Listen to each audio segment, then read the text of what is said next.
Halo listener, kita berjumpa lagi dalam cerita baru yang lebih menarik. Jangan lupa untuk terus mendukung channel ini dengan cara like, subscribe, dan tinggalkan jejak listener di kolom komentar, supaya channel ini bisa lebih berkembang. Listener, kita mulai ceritanya. Denting sendok yang beradu keras dengan piring porselen itu memecah kesunyian malam di ruang makan yang remang. Naira tersentak, bahunya berjingkat pelan. Di sampingnya, Dinda, si bungsu yang baru berusia 2 tahun, mulai merengek karena kaget. Hanya ini, suara Permadi berat dan penuh penekanan. Matanya menatap tajam ke tengah meja. Di sana hanya ada sebaskom kicil nasi putih, sepiring tempe goreng yang sudah mendingin, dan semangkuk kuah bening berisi potongan bayam yang layu. Tak ada daging, tak ada sambal goreng hati, apalagi rendang kesukaan Permadi. Uang jatah bulan ini sudah habis, Mas. Penti butuh buku gambar baru. Caca sepatu sekolahnya sudah jebol, dan Dinda harus imunisasi kemarin. Suara Naira bergetar, nyaris berbisik. Ia menunduk, tak berani menatap mata suaminya yang mulai memerah. Alasan, selalu anak yang kau jadikan tameng. Permadi menggebrak meja. Brak. Penti, 6 tahun, dan Caca, 4 tahun, yang sedang duduk di kursi kayu langsung mematung. Penti refleks memeluk adiknya, Caca, yang mulai terisak tanpa suara. Mereka sudah terbiasa dengan pemandangan ini, namun ketakutan itu selalu terasa baru. Kau itu tidak becus mengatur uang, Naira. Gaji saya itu jutaan. Kemana semua uang itu? Kalau bukan kau makan sendiri atau kau kasih ke orang tuamu? Naira mengangkat wajahnya. Air mata mulai menggenang. Demi Allah, Mas, 1 perak pun tidak kuberikan pada Ibu Mintarsih atau Bapak Komarudin. Justru aku yang sering meminjam pada mereka karena uang pemberianmu habis dalam seminggu. Kau lupa, separuh gajimu kau berikan pada Indah Sari. Tutup mulutmu, bentak Permadi. Indah itu adikku, dia punya galih, dia butuh biaya lebih karena anak laki-laki itu calon penerus keluarga. Tidak seperti anak-anakmu ini yang semuanya perempuan. Adrian juga kerjanya cuma serabutan. Sebagai kakak, aku harus tanggung jawab. Lalu siapa yang bertanggung jawab atas Penti, Caca, dan Dinda, Mas? Mereka anak kandungmu. Belum sempat Permadi menjawab, pintu depan terbuka. Ibu Habibah, mertua Naira, masuk dengan wajah masam. Ia baru saja datang dari rumah Indah Sari yang letaknya hanya beberapa rumah dari sana. Ada apa ini ribut-ribut? Suara kalian kedengaran sampai jalan. Ibu Habibah mencibir, matanya melirik sinis ke arah meja makan. Oh alah, pantesan Permadi marah, makan cuma pakai tempe. Naira, Indah tadi masak ayam opor besar loh, Galih lahap sekali makannya. Itu karena Indah pintar ngurus duit pemberian masnya. Hati Naira serasa disayat sembilu. Tentu saja Indah bisa masak ayam, uangnya dari suamiku, batinnya menjerit. Dengar itu, ibu saja tahu mana istri yang benar mana yang tidak. Permadi berdiri, mendorong kursinya hingga terjatuh. Saya makan di tempat Indah saja, di sana lebih terasa seperti rumah. Ayo Bu. Permadi melenggang pergi tanpa menoleh sedikit pun pada ketiga putrinya. Ibu Habibah mengikuti dari belakang sambil bergumam tentang betapa sialnya anaknya memiliki istri yang hanya bisa melahirkan anak perempuan pembawa sial. Setelah pintu tertutup dentuman keras, keheningan yang menyakitkan menyergap. Naira jatuh tertuduk di lantai dapur yang dingin. Isakannya pecah. Ibu, jangan nangis. Penti mendekat, mengusap pipi ibunya dengan tangan kecilnya yang kasar. Penti nggak lapar kok. Penti makan nasi pakai kuah saja sudah kenyang. Caca ikut memeluk leher Naira, sementara Dinda menangis kencang karena suasana yang mencekam. Naira memeluk ketiga buah hatinya erat-erat. Di dalam hatinya, sebuah luka besar baru saja menganga. Namun di balik luka itu, sebuah tekad mulai tumbuh. Ia tak bisa membiarkan anak-anaknya layu di rumah yang tak pernah menganggap mereka ada. Malam itu, di bawah temaram lampu 5 watt, Naira menatap kalender. Ia teringat tawaran temannya tentang pekerjaan di Kuwait. Mungkin, itulah satu-satunya jalan untuk memerdekakan nafas anak-anaknya. Malam semakin larut, namun udara di dalam rumah tipe 36 itu terasa lebih mencekik daripada panasnya siang hari. Naira duduk di sudut ranjang, mendekap Dinda yang akhirnya tertidur setelah kelelahan menangis. Di sampingnya, Penti dan Caca tidur saling berpelukan di atas kasur tipis yang diletakkan di lantai. Suara napas teratur ketiga putrinya adalah satu-satunya melodi yang menenangkan jiwanya yang koyak. namun sekaligus menjadi beban yang menghimpit dada. Setiap tarikan napas mereka adalah pengingat bahwa ada perut yang harus diisi besok pagi. Pukul 10 malam, suara motor Permadi terdengar berhenti di depan rumah. Naira memejamkan mata, berpura-pura tidur. Ia tidak sanggup jika harus beradu argumen lagi. Namun, langkah kaki suaminya tidak menuju kamar mereka. Langkah itu terdengar berat, melewati ruang tengah, lalu terdengar suara gemerisik kertas di atas meja. Meja yang sama tempat ia menghina tempe goreng beberapa jam lalu. Naira memberanikan diri mengintip dari celah pintu yang sedikit terbuka. Di bawah lampu neon yang berkedip, Permadi sedang menghitung beberapa lembar uang merah dari dompetnya. Wajahnya tampak tenang, sangat kontras dengan wajah murka yang ia tunjukkan tadi sore. Di depannya, sebuah amplop coklat sudah terbuka. Itu adalah uang sisa gaji yang seharusnya digunakan untuk membayar tunggakan SPP Penti yang sudah masuk bulan kedua. "Mas," Naira memanggil pelan, muncul dari balik pintu. Permadi terlonjak kecil, lalu dengan cepat memasukkan uang itu kembali ke dalam amplop. Wajah tenangnya seketika berubah menjadi kaku dan defensif. "Kenapa belum tidur? Mengintip saja kerjamu." "Itu uang untuk SPP Penti kan? Besok batas terakhir sebelum dia tidak boleh ikut ujian tengah semester, Mas." Suara Naira bergetar, mencoba menahan emosi agar tidak meledak dan membangunkan anak-anak. Permadi mendengus, lalu memasukkan amplop itu ke saku jaketnya. "SPP bisa nunggu," bilang sama gurunya. "Minggu depan. Ini lebih penting." "Apa yang lebih penting dari pendidikan anakmu sendiri, Mas? Apa?" Naira mendekat, matanya berkaca-kaca. "Indasari telepon tadi. Galih mau masuk hitanan bulan depan. Dia butuh uang muka untuk sewa tenda dan beli baju seragam keluarga. Sebagai omnya Galih, saya malu kalau tidak bantu. Galih itu satu-satunya cucu laki-laki di keluarga kita, Naira. Dia yang akan membawa nama besar bapak saya nanti." Naira merasa seolah-olah kepalanya dihantam batu besar. "Kitanan? Galih masih kelas 3 SD, Mas. Kitanan bisa ditunda, tapi ujian Penti besok pagi. Anakmu perempuan, tapi mereka punya masa depan. Apa kau tidak punya hati melihat Penti menangis setiap kali ditagih gurunya di depan kelas?" Permadi berdiri. Wajahnya hanya berjarak beberapa senti dari wajah Naira. Aroma rokok dan makanan enak dari rumah ibunya tercium kuat. "Jangan bandingkan anak perempuanmu dengan Galih.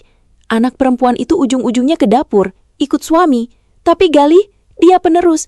Kamu tidak akan paham, karena kamu hanya bisa melahirkan perempuan." "Mas, sadar, kamu ini ayahnya Penti, Caca, dan Dinda, bukan ayahnya Galih." Plak. Tamparan itu tidak keras, tapi cukup untuk membuat dunia Naira berhenti berputar. Bukan rasa sakit di pipi yang membuatnya hancur, melainkan fakta bahwa suaminya lebih memilih membela martabat keponakan laki-lakinya daripada kelangsungan hidup anak kandungnya sendiri. "Jangan pernah membentak saya di rumah saya sendiri," desis Permadi. Ia menyambar kunci motornya dan kembali keluar. "Saya tidur di rumah ibu, malas melihat mukamu yang selalu menuntut." Motor itu menderu menjauh. Naira jatuh terduduk di kursi meja makan. Ia menatap piring bekas Permadi yang masih tergeletak di sana. Piring itu kosong, bersih, seolah tidak pernah ada sisa perjuangan Naira untuk menyajikan makanan di sana. Keesokan paginya, Naira terbangun dengan tekad yang bulat, namun hati yang hancur. Ia tidak punya pilihan lain. Dengan langkah gontai, ia membawa ketiga anaknya berjalan kaki sejauh 2 kilometer menuju rumah orang tuanya. Penti yang menggendong tas sekolahnya yang sudah kusam, Caca yang memegang tangan kakaknya, dan Dinda yang berada dalam gendongan Naira. Rumah Ibu Mintarsih dan Bapak Komarudin adalah sebuah bangunan sederhana berdinding papan. Di terasnya, Bapak Komarudin sedang menyerut bambu untuk dijadikan kerajinan tangan, sementara Ibu Mintarsih sibuk membungkus gorengan yang akan dijual ke pasar. "Naira, kenapa pagi-pagi sudah kesini, Nak?" Ibu Mintarsih segera menghampiri. Matanya yang sudah rabun menangkap gurat kesedihan di wajah putrinya. Ia melihat pipi Naira yang sedikit sembab. "Ya Allah, Nay, kamu berantem lagi sama Permadi?" Naira tidak menjawab. Ia hanya memeluk ibunya dan tumpahlah tangis yang ia tahan sepanjang malam. Penti dan Caca hanya berdiri diam. Mereka sudah terlalu dewasa untuk usia mereka, memahami bahwa ibu mereka sedang tidak baik-baik saja. Bapak Komarudin meletakkan pisaunya, mendekat dengan raut wajah prihatin. "Permadi lagi?" "Dia memberikan uang SPP Penti untuk acara Kitanan Galih, Pak." Naira sudah tidak tahu harus bagaimana lagi. Dompet Naira kosong. Di rumah cuma ada beras 1 liter. Ibu Mintarsih menghela napas panjang. Ia masuk ke dalam kamar dan keluar membawa bungkusan plastik kecil berisi uang recehan dan beberapa lembar uang 10 ribuan. Ini hasil jualan gorengan kemarin dan sedikit tabungan bapakmu dari bikin keranjang. Pakailah untuk bayar SPP Penti. Jangan sampai anak itu malu di sekolah. Bu, tapi ini untuk modal ibu belanja ke pasar nanti. Naira menolak. Tangisnya semakin kencang. Sudah, ambil. Setelah Bapak Komarudin tegas. Anak-anak butuh makan. Biarlah Bapak nanti cari pinjaman ke koperasi buat modal. Yang penting cucu-cucu Bapak tidak kelaparan. Naira menerima uang itu dengan tangan gemetar. Ia merasa seperti pecundang. Di usianya yang harusnya sudah bisa membahagiakan orang tua, ia justru terus menjadi beban karena ulah suaminya. Siang harinya, saat Naira sedang menyuapi anak-anaknya di rumah orang tuanya, sebuah mobil bak terbuka berhenti di depan rumah Indahsari yang terletak tidak jauh dari sana. Permadi turun dari motornya, membantu Adrian, suami Indahsari, menurunkan sebuah televisi layar datar yang baru saja dibeli. Dari kejauhan, Naira melihat Indahsari keluar dengan wajah sumringah, menggendong Galih yang sedang asyik bermain ponsel model terbaru. Ibu Habibah juga ada di sana, tertawa lebar sambil menepuk-nepuk pundak Permadi, memuji betapa baiknya dia sebagai seorang kakak. Wah, Mas Permadi memang luar biasa. Galih jadi makin semangat mau sunat kalau dibelikan TV baru buat main game. Suara Indahsari terdengar nyaring, seolah sengaja ingin didengar tetangga. Iya kan Galih jagoan kita, masa kalah sama tetangga sebelah? Sahut Ibu Habibah sambil melirik ke arah rumah Naira dengan sinis. Naira yang melihat pemandangan itu dari balik jendela rumah ibunya, merasa hatinya seperti diremas. Televisi baru, ponsel baru, baju-baju bermerek untuk Galih. Semua itu dibeli dengan keringat suaminya. Sementara itu, untuk membelikan sepasang sepatu sekolah seharga Rp50.000 bagi Caca saja, Permadi harus mengamuk dan menghina istrinya. Ia teringat kata-kata Adrian yang kerjanya hanya serabutan. Setiap kali Adrian tidak punya uang, Indahsari akan merengek pada Ibu Habibah, dan sang ibu akan memerintah Permadi untuk bertanggung jawab. Dan Permadi, dengan bangga sebagai pahlawan keluarga, akan menyerahkan nafkah anak istrinya tanpa sisa. Nai, Ibu Mintarsih menyentuh bahu Naira. Sabar nak, Gusti Allah boten sare. Tuhan tidak tidur. Sabar ada batasnya, Bu, bisik Naira. Matanya kini tidak lagi mengeluarkan air mata. Tatapannya menjadi dingin dan tajam.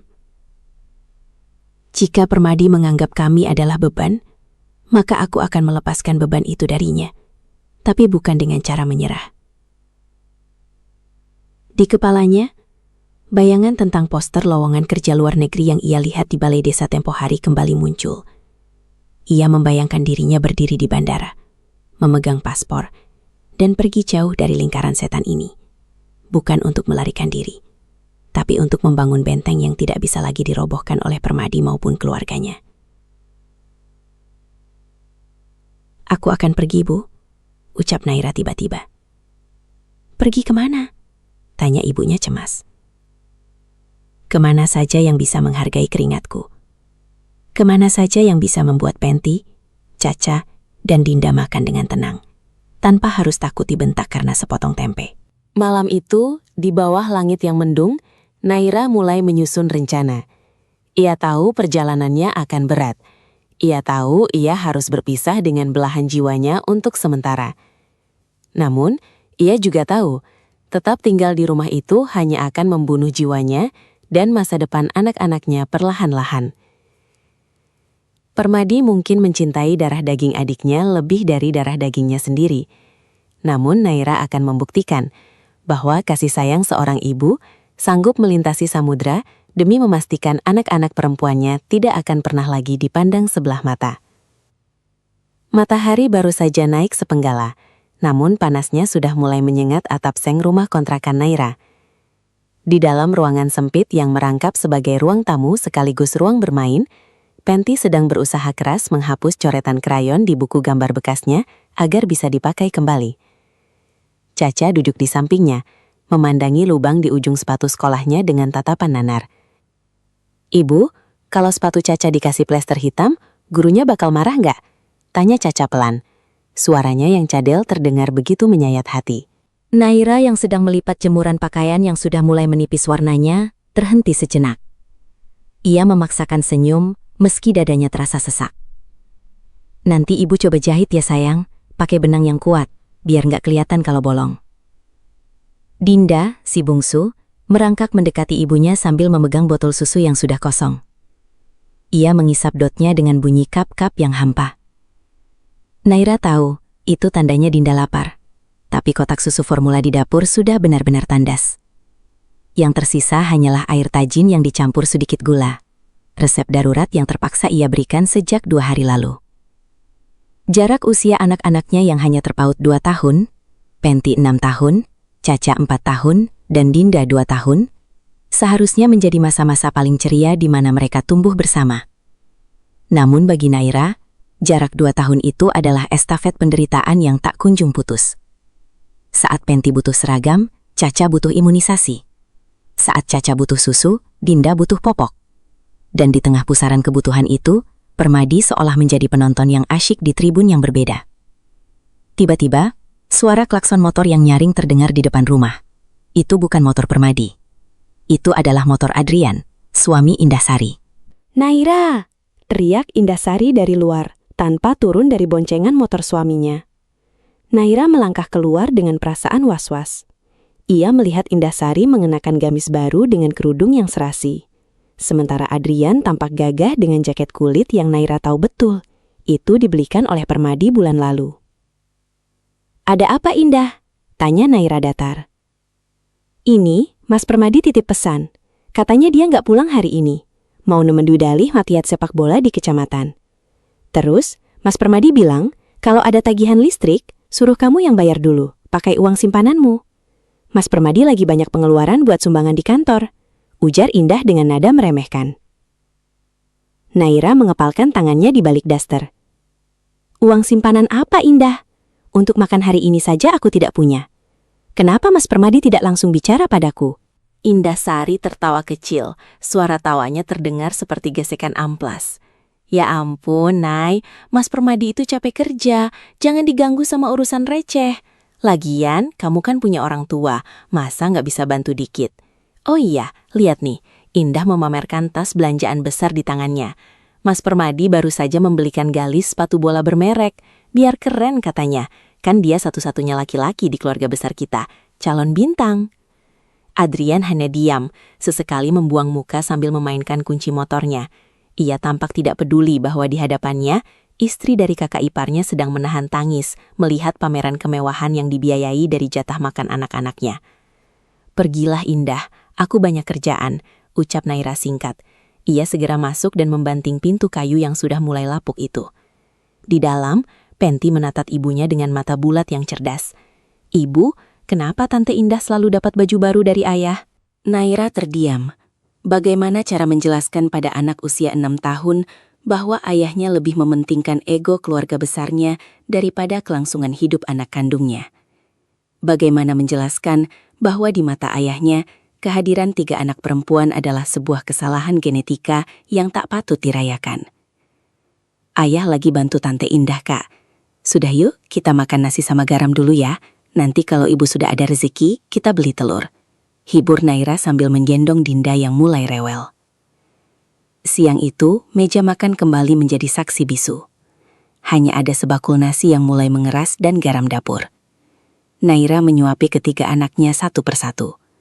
Ia sendiri hanya memakan sisa-sisa nasi yang menempel di bakul, membasahinya dengan air putih agar tenggorokannya tidak terlalu sakit saat menelan. Setiap suapan yang masuk ke mulut Penty, Caca, dan Dinda terasa seperti duri bagi Naira. Ia melihat anak-anaknya tumbuh kurang gizi. Kulit mereka pucat, rambut mereka kusam. Sementara di rumah seberang, Galih mungkin sedang menikmati daging ayam atau susu coklat mahal. Puncaknya adalah sore hari, ketika penagih hutang dari koperasi keliling datang mengetuk pintu. Naira terpaksa meminjam uang 2 minggu lalu untuk membawa Dinda ke bidan saat demam tinggi. "Bu Naira, ini sudah jatuh tempo, mana uangnya?" tagih pria itu dengan suara keras hingga tetangga mulai melirik. "Tolong Pak, besok ya, suami saya belum kasih uang belanja. mohon Naira dengan wajah memelas. Halah, suami Anda itu setiap hari saya lihat makan enak di warung Padang sama teman-temannya. Masa bayar cicilan 50.000 saja nggak ada? Jangan bohongi saya. Kata-kata penagih hutang itu bagai petir di siang bolong. Makan enak di warung Padang, sementara di rumah ini anak-anaknya baru saja menghabiskan nasi garam. Setelah pria itu pergi dengan ancaman akan menyita barang, Naira masuk ke dalam kamar. Ia membuka lemari pakaian yang pintunya sudah tidak bisa tertutup rapat. Di tumpukan baju paling bawah, ia mengambil sebuah bros tua peninggalan neneknya. Satu-satunya barang berharga yang ia sembunyikan dari Permadi. Ia membungkus bros itu dengan kain kecil. Matanya menatap foto pernikahan mereka yang tergantung di dinding. Di foto itu, Permadi tersenyum, berjanji akan menjaganya. Janji palsu, batin Naira. Ia berlutut di depan anak-anaknya yang sedang bermain boneka dari kain perca. Penti, jaga adik-adik sebentar ya. Ibu mau ke pasar sebentar. Naira berjalan menuju pasar dengan langkah kaki yang berat namun pasti. Ia menjual bros itu ke toko emas. Uangnya tidak banyak, tapi cukup untuk membeli susu formula Dinda, 1 kilogram telur, dan sepasang sepatu sekolah murah untuk Caca. Saat kembali, ia melihat motor Permadi sudah ada di depan rumah. Namun, rumah itu sepi. Naira masuk dan mendapati Permadi sedang tidur mendengkur di depan televisi, sementara ketiga anaknya meringkuk ketakutan di pojok ruangan. Ruang tengah berantakan. Piring nasi garam tadi siang pecah berserakan di lantai. "Apa yang terjadi?" tanya Naira gemetar. Penti mendekat sambil memegang lengannya yang memerah. "Ayah marah karena tidak ada kopi. Ayah bilang kita anak-anak tidak berguna yang cuma tahu caranya menghabiskan uang." Naira menaruh belanjaannya di meja dapur. Ia tidak lagi berteriak. Ia tidak lagi menangis. Rasa sakitnya sudah melampaui batas air mata. Ia mendekati Permadi, menatap wajah suaminya yang tampak begitu asing. Pria ini bukan lagi suaminya, melainkan orang asing yang merampas kebahagiaan anak-anaknya. Malam itu, di tengah kegelapan kamar, sementara Permadi masih terlelap dalam egonya, Naira membisikkan sesuatu ke telinga Penti yang masih terjaga. "Kak, suatu saat nanti, Ibu akan bawa kalian pergi dari sini.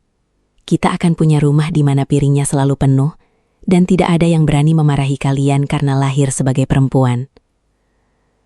Penti tidak menjawab, ia hanya menggenggam jempol ibunya erat-erat, seolah takut jika ia melepaskannya, ibunya akan hilang ditelan bayang-bayang rumah yang semakin dingin itu.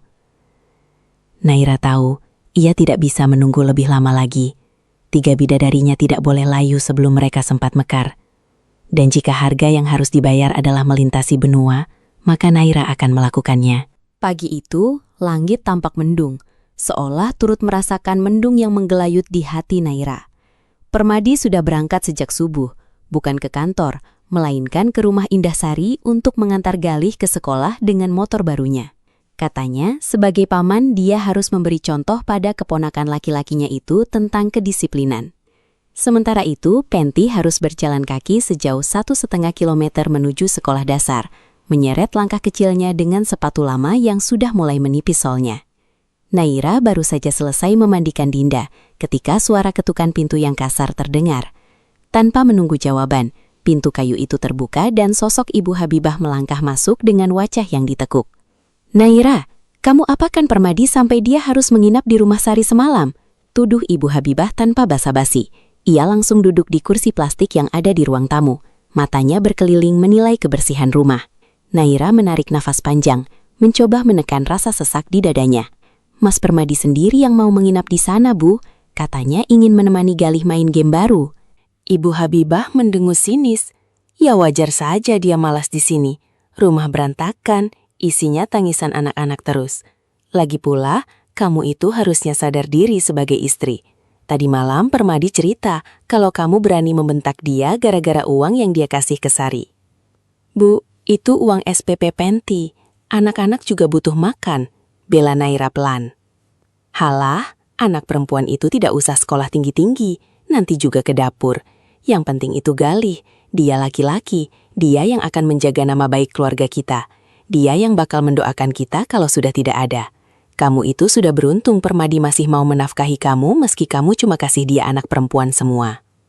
Kata-kata Ibu Habibah menghujam jantung Naira seperti belati yang berkarat, pedih dan beracun. Naira menatap ibu mertuanya itu, seorang wanita yang juga perempuan, namun begitu merendahkan kodratnya sendiri.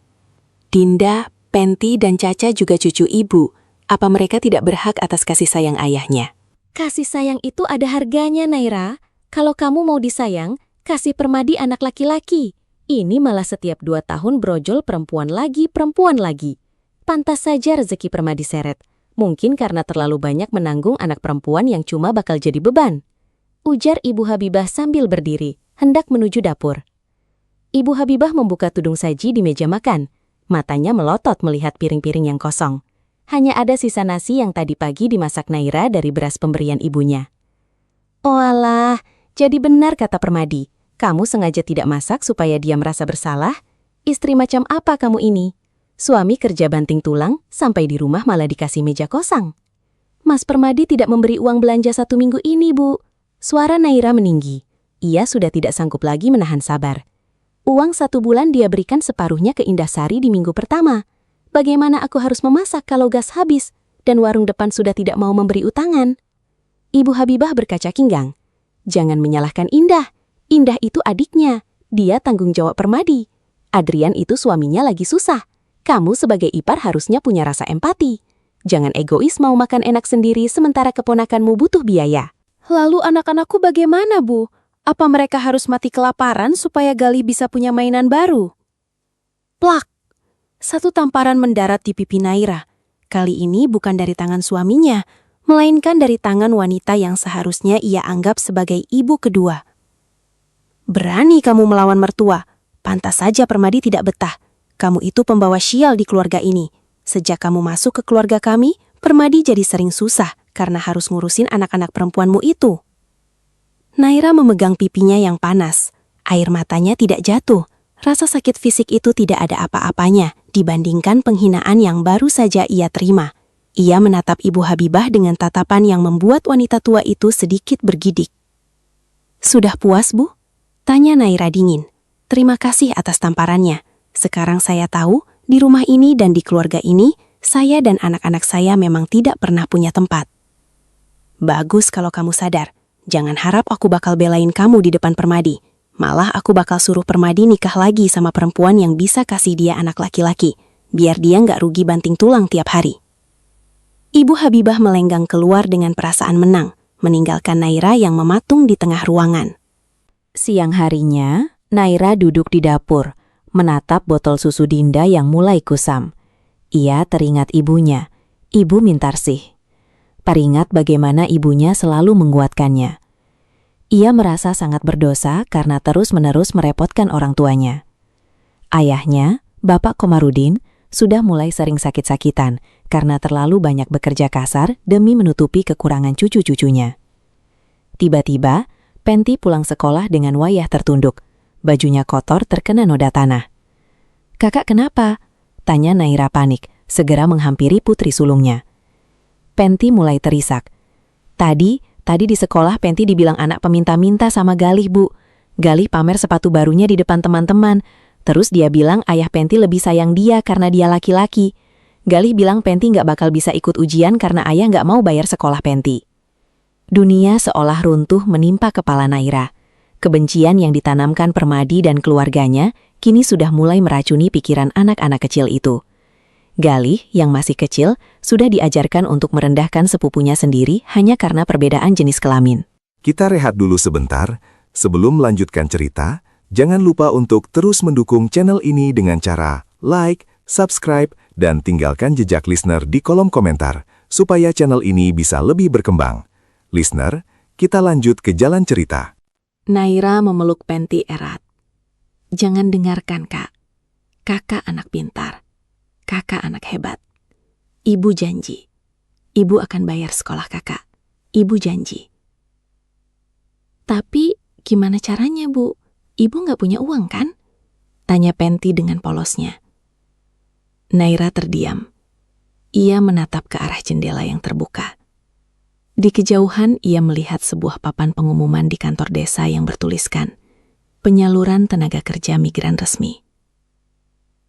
Ia teringat cerita salah satu tetangganya yang sukses membangun rumah setelah bekerja di Kuwait selama 3 tahun. Selama ini ia selalu menolak pikiran itu karena tidak tega meninggalkan anak-anaknya yang masih kecil. Tapi sekarang, ia sadar. Jika ia tetap di sini, anak-anaknya tidak akan hanya lapar fisik, tapi jiwa mereka akan dibunuh perlahan oleh ayahnya sendiri. Aku harus pergi, batinnya. Ia harus menyelamatkan Penty dari rasa malu di sekolah. Ia harus menyelamatkan Caca agar bisa sekolah dengan layak. Dan ia harus memastikan Dinda bisa minum susu yang bergizi, bukan air tajin sisa rebusan nasi. Malam itu, saat Permadi pulang dengan wajah ceria setelah menghabiskan waktu bersama keponakannya, Naira tidak menyambutnya. Ia membiarkan suaminya itu mencari makan sendiri. "Nay, mana kopi? Saya capek habis ngantar Galih les bola," teriak Permadi dari ruang depan. Naira keluar dari kamar dengan wajah datar. Tidak ada kopi, gula habis. Permadi berdiri, hendak marah, namun ia melihat bekas merah di pipi Naira.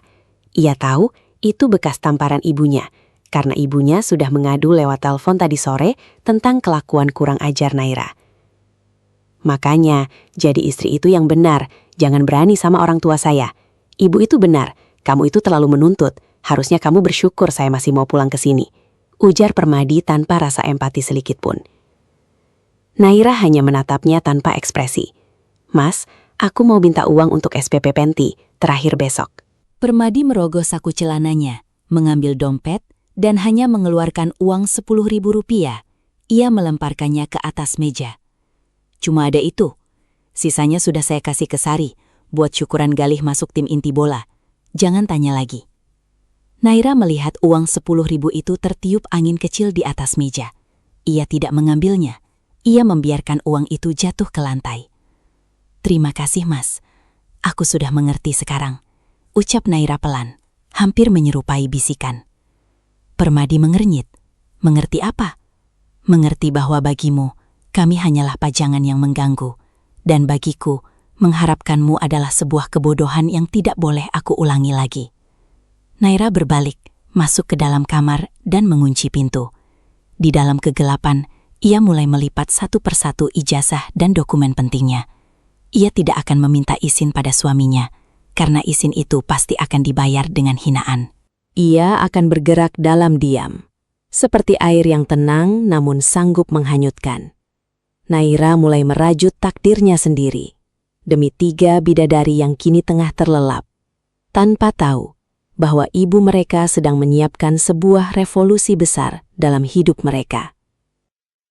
Gerimis tipis membasahi bumi ketika Naira melangkah keluar dari rumahnya dengan kain jarik yang menyampir di bahu. Dinda, yang badannya mulai terasa hangat karena demam, merintih dalam gendongannya.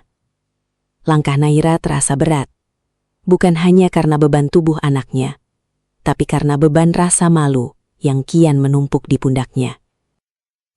Di saku dasternya hanya ada 2 keping uang logam 500 rupiah. Sisa kembalian membeli garam kemarin. Ia tidak punya pilihan lain. Permadi sudah berangkat ke rumah orang tuanya sejak pagi buta. Katanya ingin membantu Adrian memperbaiki atap rumah Indah Sari yang bocor. Saat Naira meminta uang untuk membawa Dinda ke puskesmas, Permadi hanya menjawab tanpa menoleh. "Pakai air kompres saja dulu, jangan manja. Saya tidak punya uang, semua sudah masuk ke tabungan hitanan Galih." Naira sampai di depan rumah sederhana milik ibunya, Ibu Mintarsih. Bau harum minyak goreng dan adonan tepung tercium dari dapur terbuka di samping rumah. Ibu Mintarsih sedang sibuk membalik bakwan di penggorengan besar, sementara Bapak Komarudin duduk di kursi kayu sambil merangkai bambu menjadi keranjang. "Ya Allah, Nay, Dinda kenapa?" Ibu Mintarsih segera meletakkan sutilnya dan menghampiri putrinya saat melihat wajah Naira yang pucat pasi. "Demam, Bu. Dari semalam badannya panas, nafasnya agak sesak." Suara Naira pecah. Ia tidak sanggup lagi berakting kuat di depan ibunya. Bapak Komarudin meletakkan pekerjaannya. Matanya yang mulai mengeruh menatap Naira dengan pilu. "Kenapa tidak dibawa ke dokter, Nay? Mana Permadi?" Naira hanya menunduk, isakan kecil lolos dari bibirnya. Jawaban itu sudah cukup bagi kedua orang tuanya. Bapak Komarudin menghela nafas panjang, sebuah tarikan nafas yang penuh dengan kemarahan yang dipendam demi keutuhan rumah tangga anaknya. Ibu punya sedikit simpanan dari jualan gorengan 3 hari ini. Ibu Mintarsih bergegas masuk ke dalam rumah.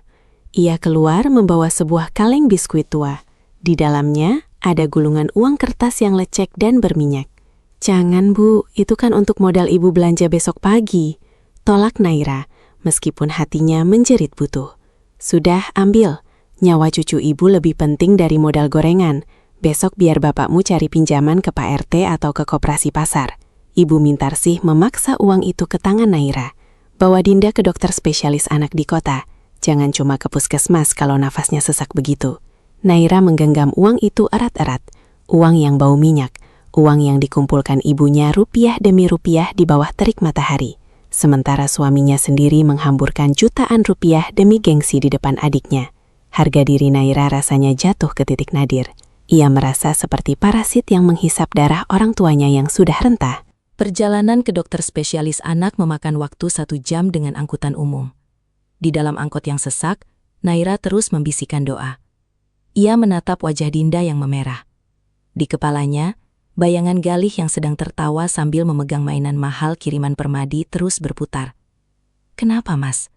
Kenapa anak orang lain lebih berharga bagimu daripada napas anakmu sendiri?" Setelah diperiksa, dokter mengatakan Dinda terkena infeksi saluran pernapasan dan harus segera ditebus obatnya. Biayanya hampir menghabiskan seluruh uang yang diberikan Ibu Mintarsih.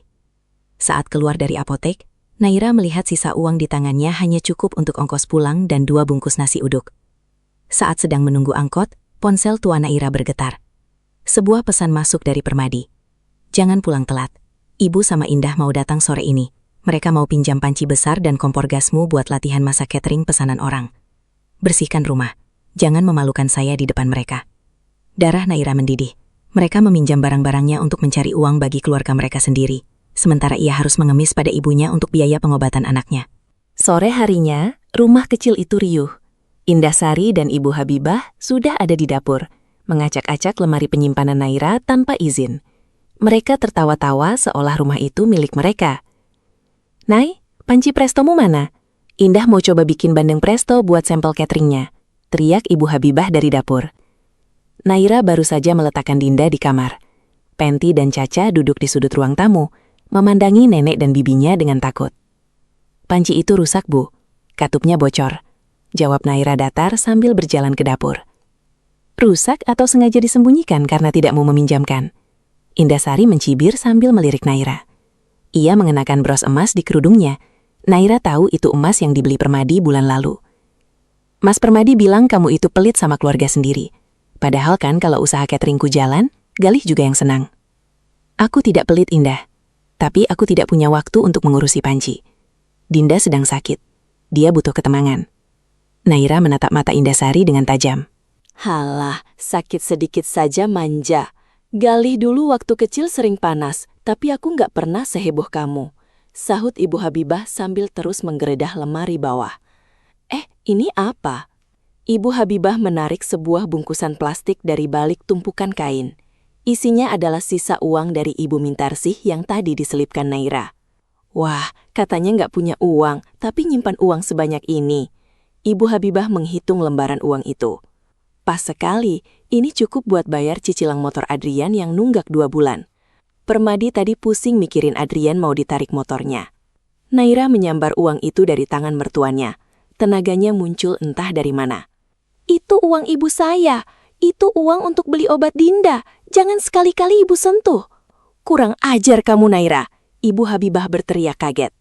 "Kamu lebih membela uang dari ibumu daripada membantu adik iparmu yang kesusahan.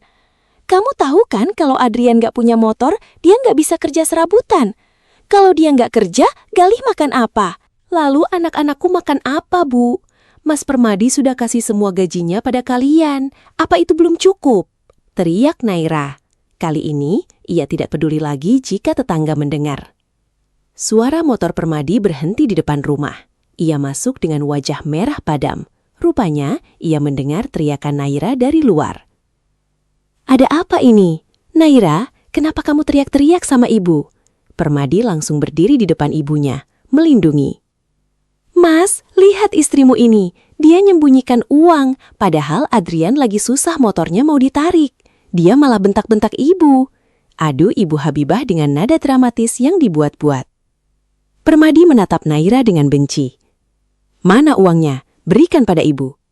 "Tidak, Mas. Ini uang Ibu Mintarsih. Ini uang nyawa Dinda." Naira mendekap uang itu di dadanya. Permadi maju satu langkah. Ia mencengkram pergelangan tangan Naira dengan sangat kuat hingga Naira merintih. "Berikan, kamu bisa minta lagi sama ibumu nanti. Dia kan jualan gorengannya laku, tapi Adrian butuh sekarang." "Mas, tolong, jangan." Permadi merampas paksa uang itu. Naira tersungkur ke lantai dapur yang lembab. Ibu Habibah dan Indah Sari tersenyum puas. "Nah, gitu dong. Jadi kakak itu harus tegas sama istri yang tidak tahu diri," ujar Indah Sari sambil menyimpan uang itu ke tasnya. "Ayo Bu, kita pulang saja. Di sini hawanya panas gara-gara ada orang pelit." Mereka bertiga melenggang pergi. Permadi sempat menoleh sebentar ke arah Naira yang masih terduduk di lantai. Namun ia tidak mengulurkan tangan. Ia justru mengikuti ibu dan adiknya keluar, mungkin untuk merayakan kemenangan mereka di rumah sebelah. Di dalam kamar, Penti dan Caca mulai menangis ketakutan. Naira mencoba berdiri, tapi kakinya terasa lemas. Ia melihat ke arah tangannya yang kosong. Uang ibunya, harga dirinya, dan harapan untuk kesembuhan Dinda, semuanya dirampas oleh orang yang seharusnya menjadi pelindungnya. Naira merangkak menuju kamar, memeluk ketiga anaknya yang gemetar.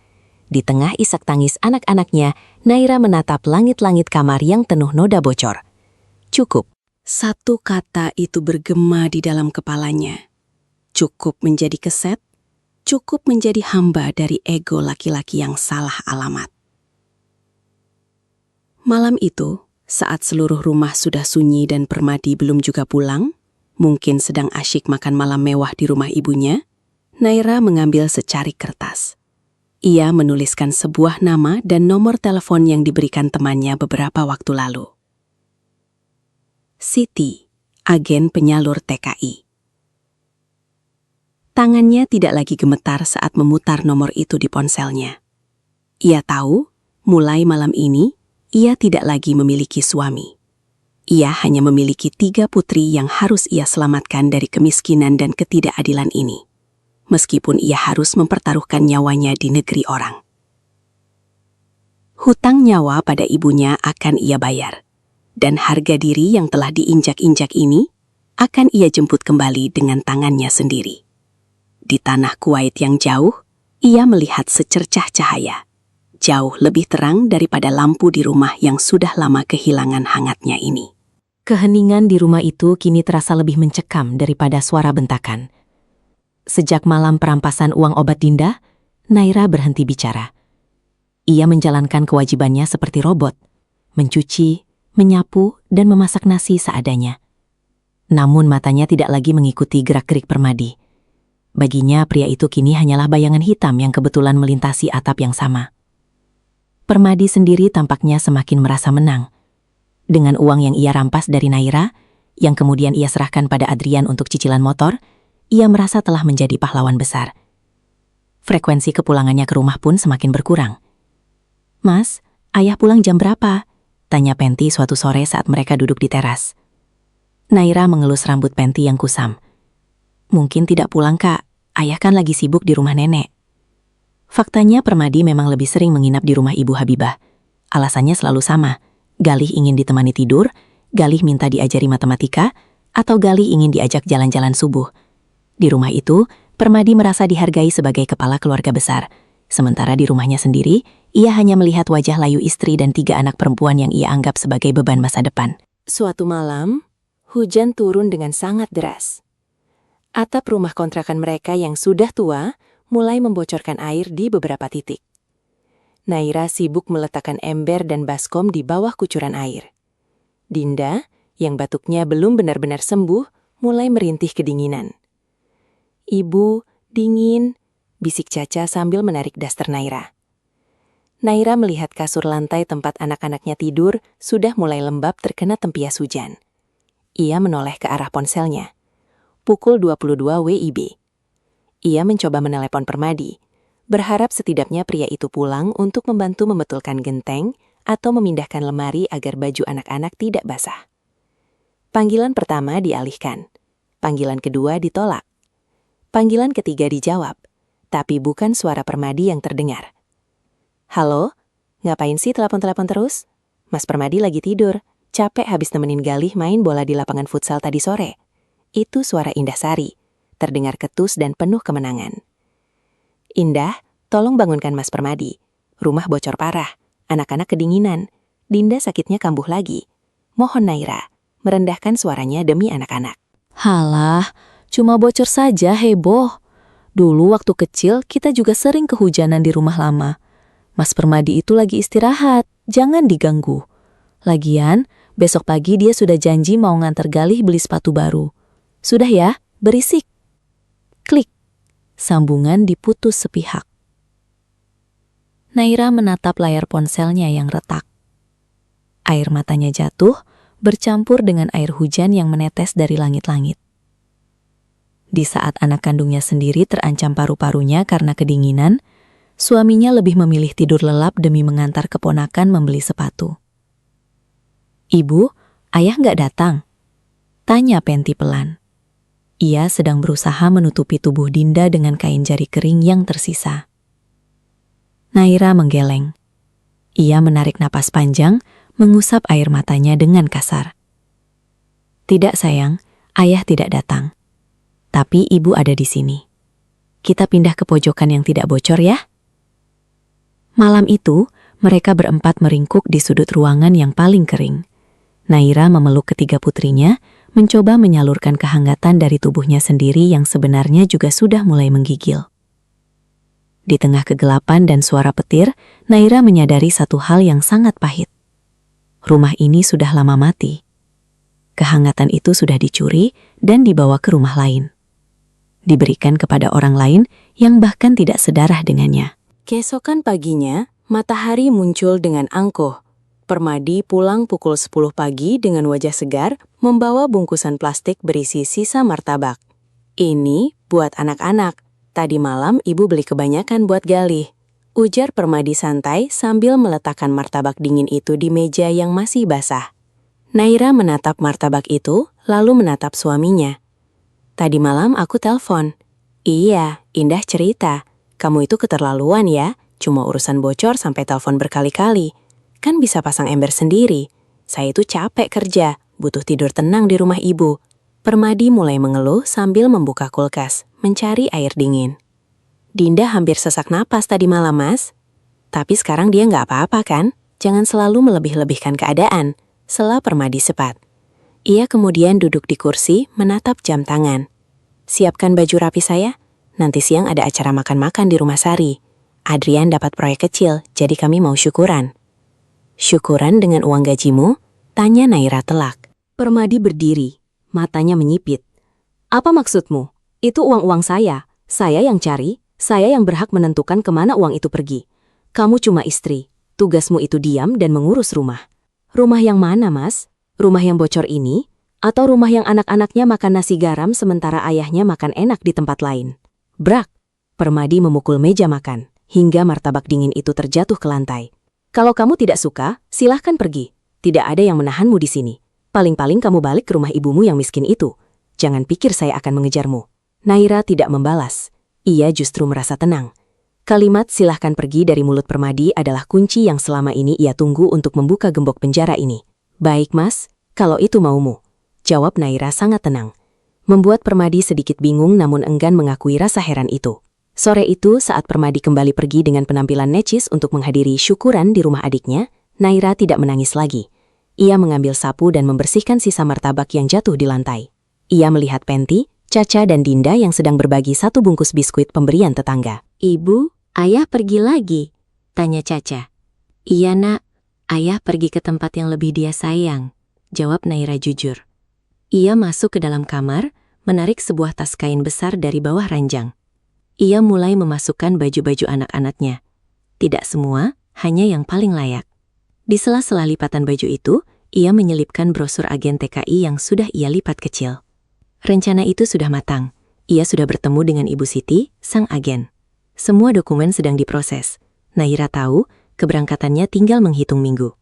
Rumah ini boleh saja dingin. Hati Permadi boleh saja membeku untuk mereka. Namun, Naira bersumpah, ia akan membangun sebuah rumah yang berbeda untuk ketiga bidadarinya. Bukan rumah yang mewah, tapi rumah yang di dalamnya ada rasa aman, perut yang kenyang dan harga diri yang tak akan pernah bisa diinjak-injak lagi oleh siapapun. Termasuk oleh orang yang mereka sebut ayah. Malam itu Permadi benar-benar tidak pulang. Ia menginap lagi di rumah ibunya karena Galih sedang demam ringan dan perlu kasih sayang pamannya.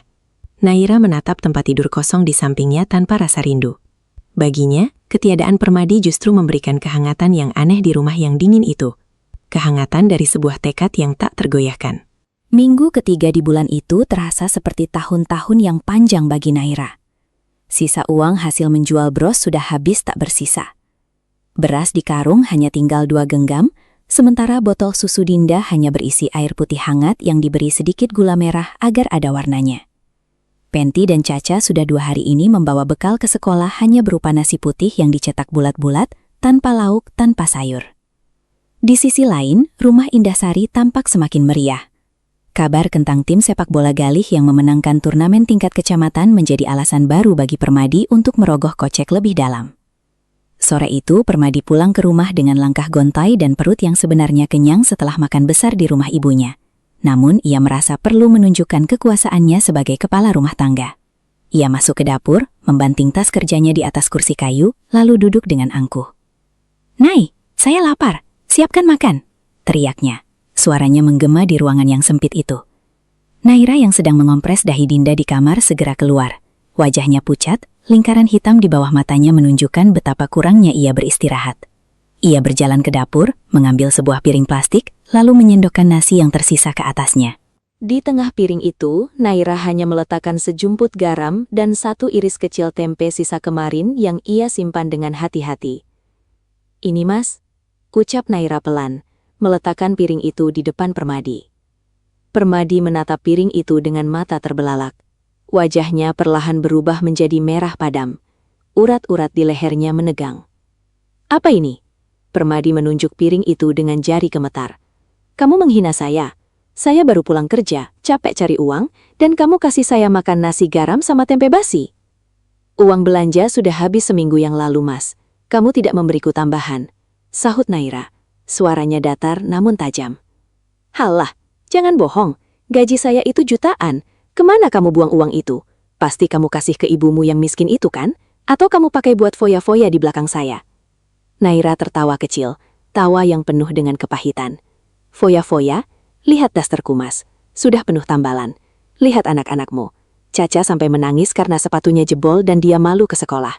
Dinda batuk-batuk karena aku tidak sanggup beli obat setelah uangnya kau rampas untuk cicilan motor Adrian." Brak. Permadi menyapu piring itu dengan tangannya. Nasi dan tempe itu terbang, berhamburan di lantai tanah dan semen yang lembab. Piring plastiknya berputar-putar sebelum akhirnya berhenti di pojok dapur. "Berani kamu mengungkit-ungkit soal Adrian. Dia itu adik ipar saya. Dia laki-laki, dia butuh motor untuk kerja. Sementara kamu cuma tahu caranya menghabiskan uang dan melahirkan anak-anak yang tidak berguna." Penti dan Caca yang mendengar keributan itu langsung berlari ke dapur. Mereka mematung di ambang pintu, melihat nasi yang berceceran di lantai. Bagi mereka, nasi itu adalah harta karun yang sangat berharga, dan kini ayah mereka membuangnya begitu saja. "Ayah, nasinya kotor," bisik Caca. Air matanya mulai mengalir. "Diam kamu," bentak Permadi pada putri kecilnya. "Ini semua salah ibumu. Dia istri yang tidak tahu cara bersyukur." Naira mendekati nasi yang berceceran itu. Ia berlutut, mencoba mengumpulkan butiran nasi yang belum terkena debu tebal. Hatinya menjerit melihat makanan yang harusnya bisa mengisi perut anak-anaknya disia-siakan oleh ego seorang pria yang merasa dirinya raja. "Puas, Mas?" tanya Naira sambil mendongak, menatap Permadi dengan mata yang menyala. "Tadi siang, kau membelikan Galih sepatu bola seharga 300.000.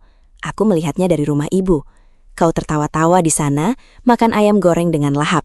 Dan sekarang kau pulang ke sini, membuang nasi yang harusnya menjadi jatah makan malam anak-anakmu hanya karena tidak ada daging di dalamnya? Permadi terdiam sejenak, terkejut karena Naira tahu rahasianya. Namun rasa malunya segera ia tutupi dengan kemarahan yang lebih besar. Itu hak saya, Galih itu laki-laki, dia butuh dukungan. Lagi pula Ibu Habibah yang menyuruh saya tidak bisa membantah perintah ibu. Perintah ibu lebih penting daripada tangisan anak kandungmu sendiri. Naira berdiri, memegang sapu dengan tangan gemetar. Silahkan pergi mas, pergi ke rumah yang kau anggap surga itu. Makanlah enak di sana sampai kau lupa kalau di sini ada 3 nyawa yang kau biarkan kelaparan. Pergi. Permadi mendengus kasar, memang itu yang mau saya lakukan. Tinggallah di sini dengan nasi garammu. Jangan harap saya kasih uang tambahan sampai kamu belajar caranya jadi istri yang penurut. Permadi menyambar tasnya dan melangkah keluar. Ia menabrak bahu Penty hingga bocah itu terhuyung, namun ia sama sekali tidak peduli. Suara motornya menderu, meninggalkan kepulan asap yang menyesakkan dada. Keheningan kembali menyergap. Naira kembali berlutut di lantai dapur. Ia memunguti tempe yang terjatuh, membersihkannya dengan ujung daster, lalu membaginya menjadi 3 bagian kecil. "Sini kak, Caca sini," panggil Naira dengan suara yang mendadak lembut. Ia menyuapi kedua putrinya dengan sisa nasi yang masih bisa diselamatkan. Air matanya jatuh satu persatu, membasahi tangannya yang sedang menyuapi anak-anaknya. Penty dan Caca makan dalam diam. Mereka tahu bahwa setiap butir nasi itu adalah tetesan darah dan air mata ibunya. "Ibu, nanti kalau Penty sudah besar, Penty mau kerja?" ucap Penty tiba-tiba. "Penty mau beli nasi yang banyak buat ibu, biar ayah nggak bisa buang-buang lagi." Naira memeluk Penty erat-erat. "Iya nak, ibu janji, sebentar lagi kita tidak akan lapar lagi. Sebentar lagi." Malam itu, setelah anak-anaknya tertidur karena kelelahan, Naira duduk di depan teras. Ia menatap ke arah rumah orang tuanya yang gelap. Ia teringat Bapak Komarudin yang tadi siang terbatuk-batuk saat menyerut bambu. Ia merasa menjadi anak yang paling durhaka karena terus menambah beban mereka. Pikirannya melayang ke paspor yang sedang diurus oleh Ibu Siti. Kuwait, sebuah tempat yang sangat jauh. Ia tahu resiko menjadi TKI, ia tahu cerita-cerita tentang majikan yang kejam. Tapi bagi Naira, tidak ada majikan yang lebih kejam daripada suaminya sendiri, yang membiarkan anak kandungnya kelaparan di depan matanya. Ia mengambil sisa kayu bakar dan mulai menyalakan api kecil di tungku luar. Ia merebus air putih untuk Dinda. Saat api itu menjilat-jilat kayu, Naira melihat bayangan dirinya di masa depan. Ia bukan lagi Naira yang menangis di lantai dapur. Ia adalah Naira yang berdiri tegak, memegang kendali atas hidupnya sendiri. "Mas Permadi," bisik Naira pada angin malam. "Nikmatilah hari-harimu sebagai pahlawan di mata ibumu dan adikmu. Karena saat aku pergi nanti, kau baru akan sadar bahwa rumah ini bukan sekadar bangunan, tapi nyawa yang selama ini kau sia-siakan." Lauk nasi garam malam itu bukan hanya menjadi amarah, tapi menjadi sumpah bagi Naira. Sumpah bahwa ini adalah terakhir kalinya anak-anaknya menangis karena piring yang kosong. Pagi itu, Naira berdiri di depan cermin rias yang kacanya sudah retak di sudut kiri bawah. Retakan yang terjadi setahun lalu ketika Permadi membanting pintu kamar terlalu keras. Ia menatap pantulan dirinya. Wajah yang dulu segar saat dipersunting 10 tahun lalu, kini tampak 10 tahun lebih tua dari usia sebenarnya. Tulang pipinya menonjol, kulitnya kusam, dan binar di matanya telah padam, digantikan oleh tatapan sedingin es. Ia menyentuh retakan di kaca itu dengan ujung jarinya. "Seperti hidupku," batinnya. Retak, hancur, dan tak mungkin kembali utuh. Namun di balik kerapuhan itu ada sesuatu yang baru. Di balik tumpukan daster kusamnya, tersembunyi sebuah map plastik berisi dokumen yang sangat rahasia. Ada fotokopi KTP, kartu keluarga, dan surat izin lingkungan yang ia dapatkan dengan bantuan Pak RT tanpa sepengetahuan Permadi. "Nay, mana bajuku yang biru?" teriak Permadi dari ruang tengah. Naira menarik napas, menyembunyikan map itu di bawah tumpukan kain jarik, lalu keluar kamar.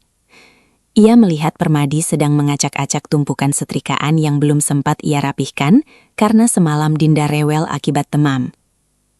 "Di bawah, Mas. Sudah kusetrika," jawab Naira datar.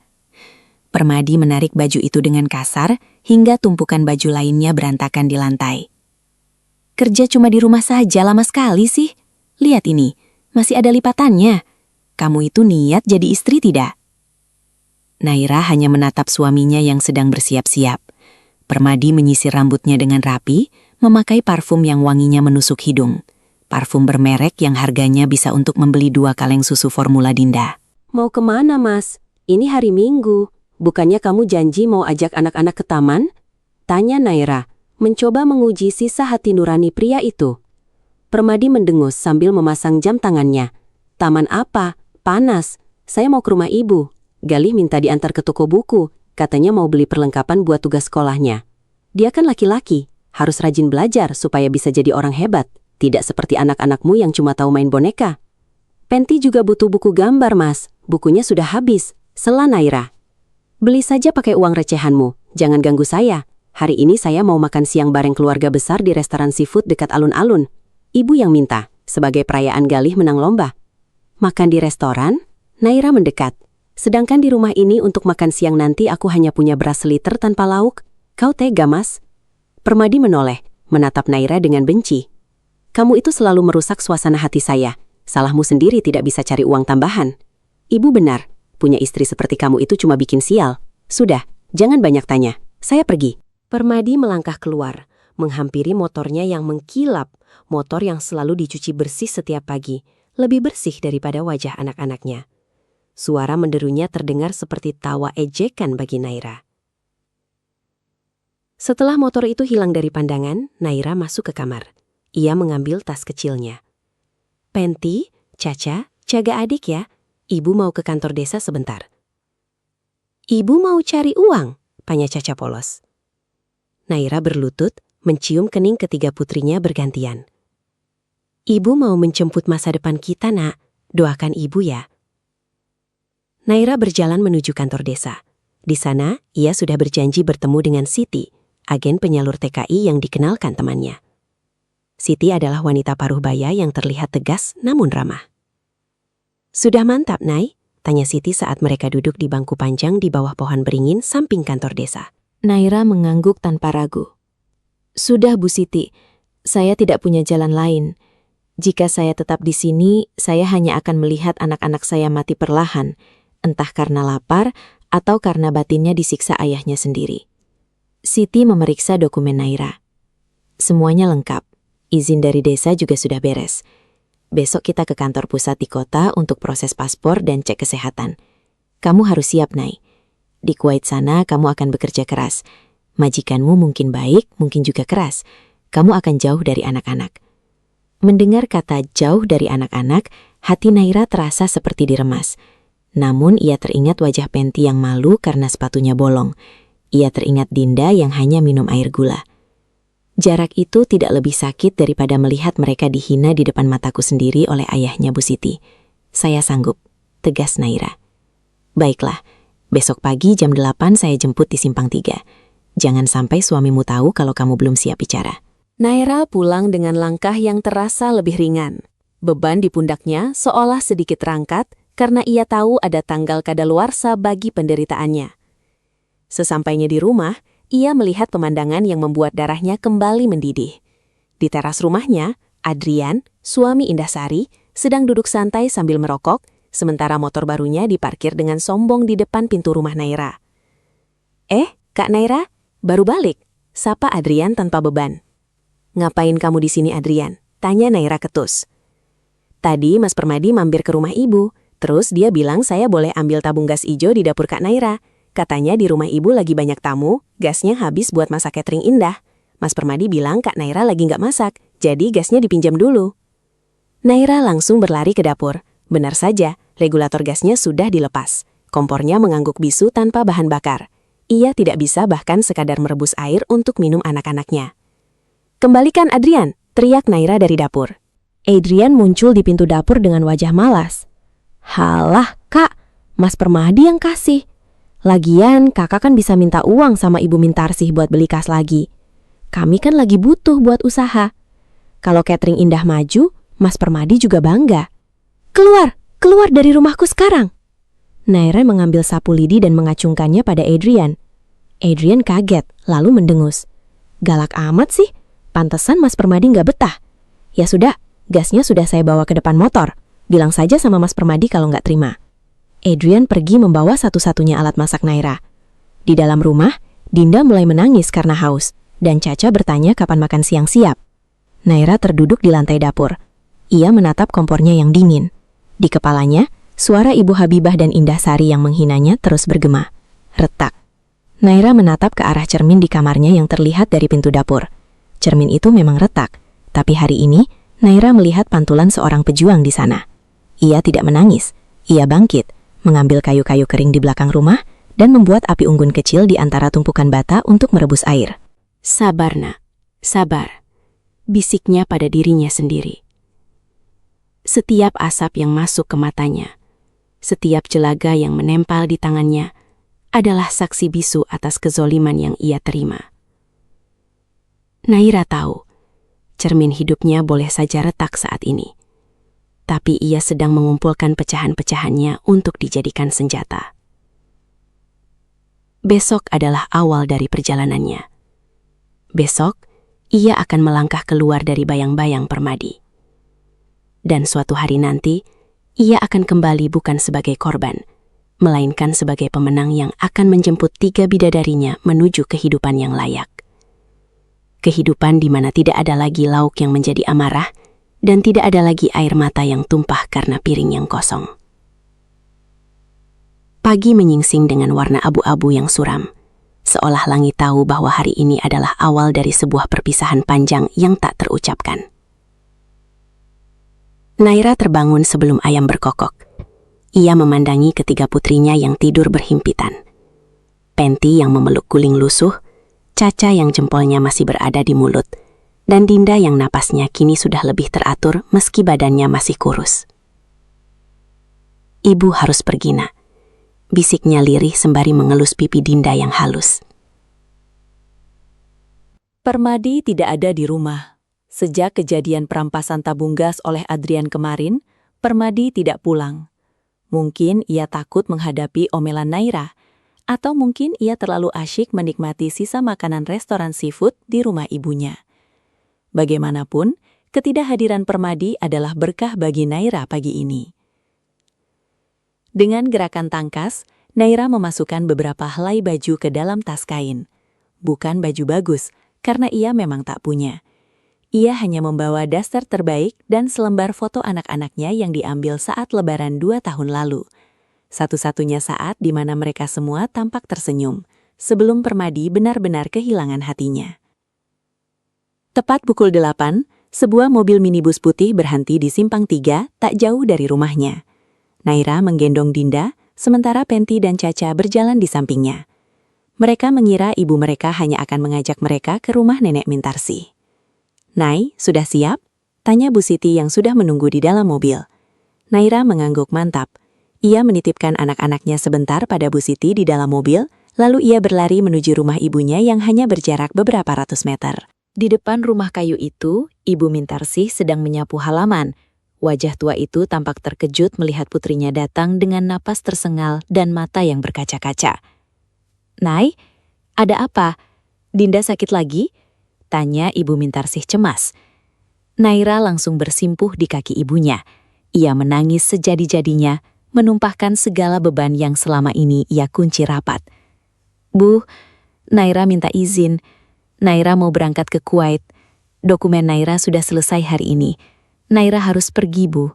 Kalau Naira tetap di sini, anak-anak tidak akan punya masa depan." Ibu Mintarsih terdiam. Sapu lidinya terlepas dari tangan. Ia sudah menduga hal ini akan terjadi, tapi ia tak menyangka waktunya secepat ini. Lalu Permadi, dia sudah tahu. "Tidak, Bu. Dia tidak perlu tahu sampai aku benar-benar di bandara. Kalau dia tahu sekarang, dia pasti akan menghalangi bukan karena sayang, tapi karena dia takut tidak ada yang mengurus rumah dan anak-anaknya," sahut Naira pahit. Bapak Komarudin keluar dari dalam rumah. Wajahnya yang renta tampak tegar meski matanya memerah. Pergilah nak, jemput rezekimu. Soal anak-anak, biarlah kami yang jaga. Penty, Caca dan Dinda adalah nyawa kami juga. Selama bapak masih bisa menyerut bambu, mereka tidak akan kekurangan kasih sayang. Naira mencium tangan kedua orang tuanya dengan taksim. Uang gaji Naira nanti akan langsung dikirim ke rekening ibu. Jangan kasih 1 rupiah pun ke Mas Permadi atau keluarganya. Pakai untuk sekolah Penty dan susu Dinda. Kalau Mas Permadi tanya, bilang saja Naira sedang menenangkan diri. Proses di kantor pusat penyaluran TKI di kota berjalan cepat. Naira menjalani pemeriksaan kesehatan dan pengambilan foto untuk paspor. Saat kamera flash menyala, ia tidak tersenyum. Wajahnya di foto paspor itu adalah wajah seorang wanita yang telah mematikan perasaannya demi sebuah tujuan besar. Ini paspormu Naira, ucap Bu Siti sore harinya sambil menyerahkan buku kecil berwarna hijau. Jadwal terbangmu 10 hari lagi. Kamu punya waktu seminggu untuk mempersiapkan segalanya.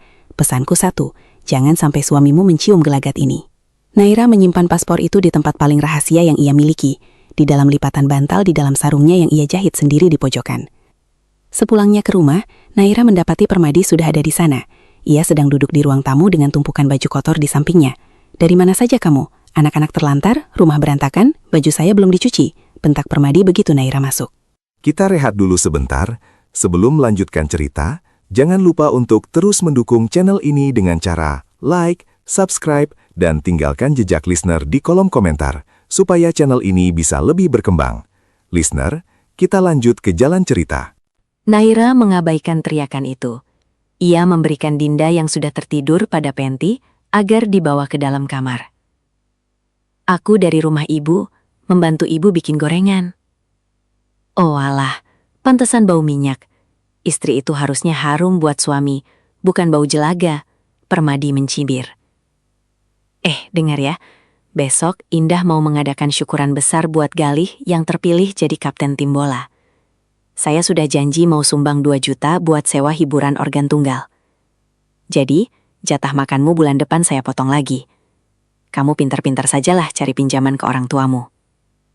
Naira yang sedang berjalan menuju dapur mendadak berhenti. 2 juta.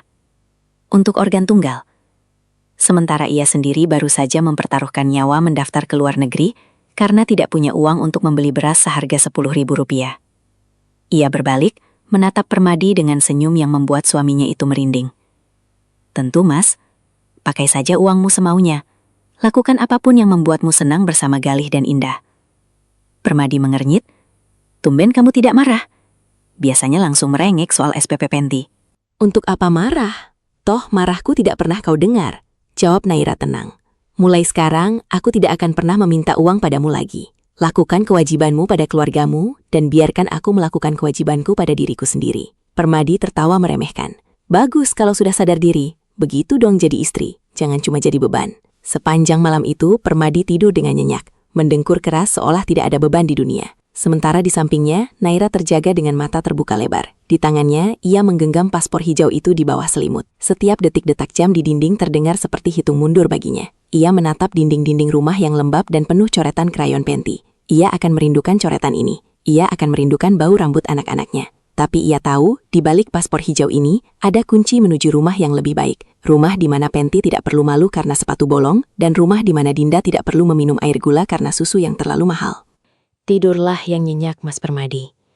Bisik Naira pada kegelapan. Nikmatilah kekuasaanmu yang semu ini. Karena sebentar lagi, kau akan bangun di rumah yang benar-benar kosong.